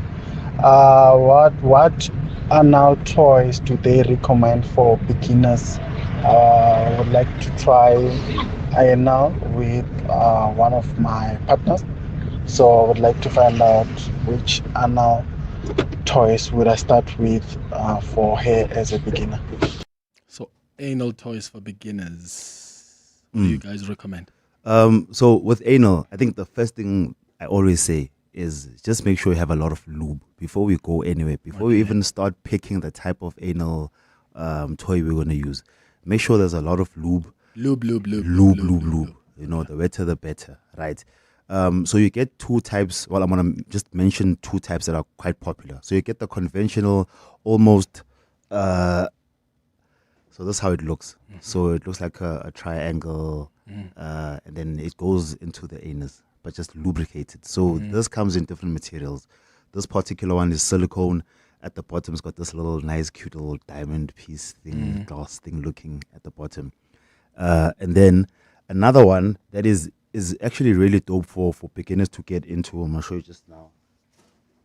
So these are called anal beads, right? So anal beads start off very, very, very small. No, like I'm not even sure. It's like a centimeter. You know. Then you can gradually put them in according to the size that you want. Right. So where do you put the lube? On the thing itself, or you put it? Yeah, so you can put it around the anus. You can put the lube here. You know, after inserting another one, if you feel like there's enough lube, you can never have too much lube. Okay. That's the thing. Then you just put the whole thing inside eventually at your comfort. Okay. Right. And another trick that a lot of people say they enjoy is that these beads, when you're having an orgasm, you just pull them out one by one, because there's a lot of nerve endings inside, and you know there's a lot of stimulation. Okay, what do they call that again? So these are anal beads. Anal beads. Okay, so that listener who checked what you can try for beginners, anal beads is maybe something to check out. Isabella, any recommendations from your side? So the anal beads would actually be my first recommendation, purely because the anus isn't used to stretching. Therefore, when we try to insert anything into the anus, lubricated or otherwise, the person may feel a bit of discomfort and pain. So the anal beads get the anus used to stretching to the point where penetration becomes possible. And then you start with a very small butt plug, and then you slowly, gradually increase the size of the plug until you're comfortable for full penetration. The one thing I will make clear is anal takes time. It is not something that can easily be accomplished overnight. It takes time to be able to get comfortable enough to penetrate with. I would highly recommend the System Joe anal range. It is phenomenal. We have had a lot of positive customer feedback with regards to it, and a lot of our clients experience massive comfort with using the Joe anal range. Okay. Someone was asking about any BDSM offerings you guys have?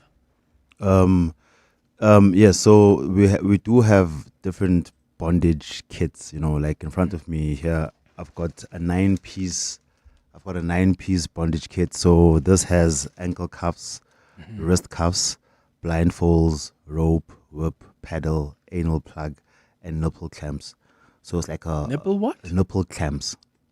Like so they are, yeah, giddy pegs, study nipple. Okay. Yeah, and they're adjustable according to your sensitivity. You know what I'm saying? And this particular one comes with a manual on how to use it, because now a lot of people hear BDSM and then they think knives and all these things, you know. But BDSM, like one of the primary focuses there is consent, communication, you know, and the understanding. And, you know, this way you even find safe words and you'll sit, you know, aftercare after the sex and all of that. So we have that. So another thing that could be considered as BDSM, this has actually been doing quite well. So these are door swings. So I've got these door swings, they're really popular. So you just, you know, those home workouts things where you just chuck over the door, then you can do your pull-ups. I'm not sure if you're familiar with those. Yes. So this is how these door swings work. So you just throw the metal rod over, you close the door, then it's got a support for your bottom. You can spread your legs and there's something to balance on. So those are actually quite popular. And these are more about not being wild, but they are about comfort, you know, and being able to explore different positions without the strain. Okay. You know. Any recommendations from your side? So I don't know if your listeners remember when 50 Shades of Grey entered the country, the books and the movies. Loveland took a massive turn with BDSM, and we started incorporating it a lot in our vigorous training sessions with our staff. So we recommend starting off with a blindfold.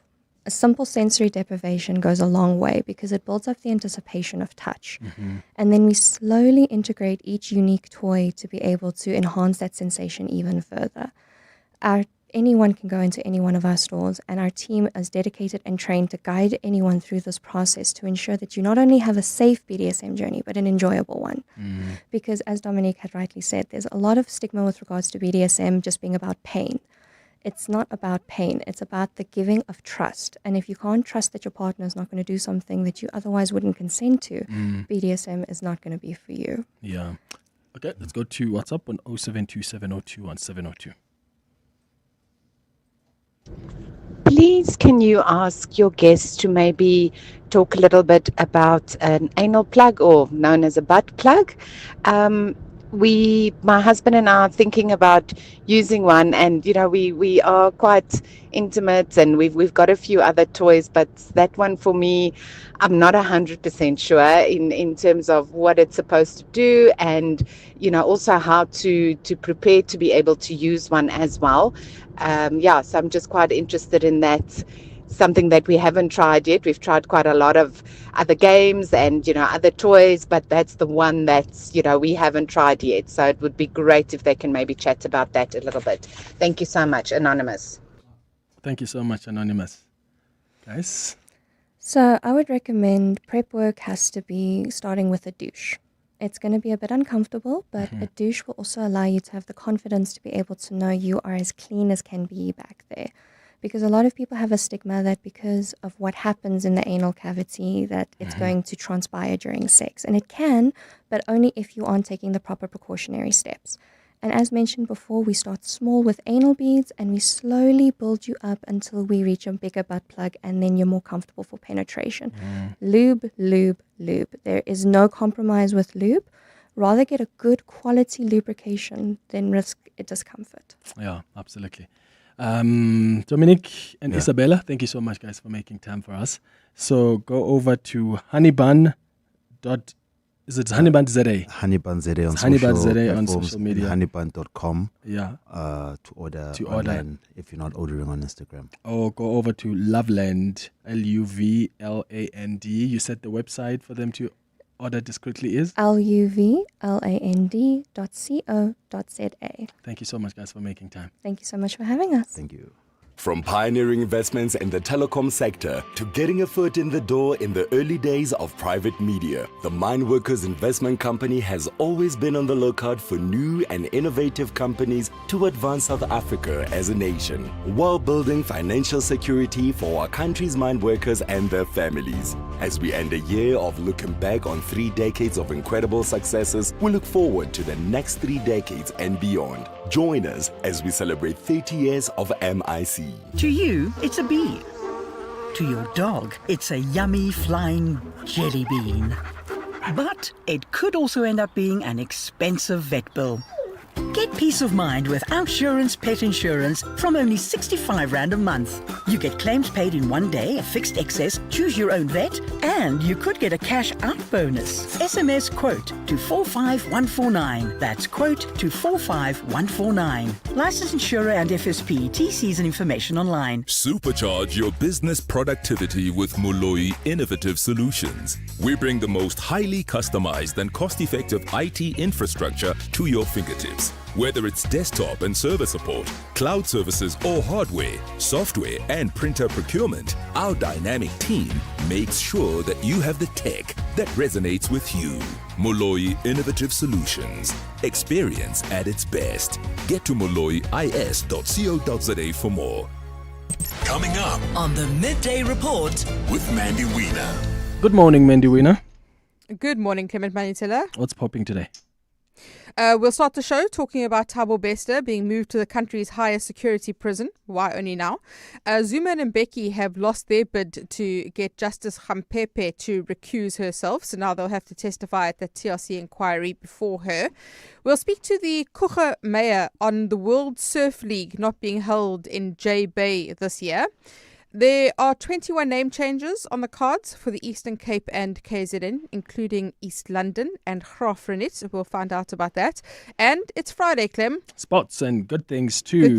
On the Midday Report with Mandy Wiener. Thank you for listening to the Friday edition of the Clement Manyathela Show. Let's chat again on Monday between 9 and 12. Have a beautiful weekend, my friends. Bye-bye.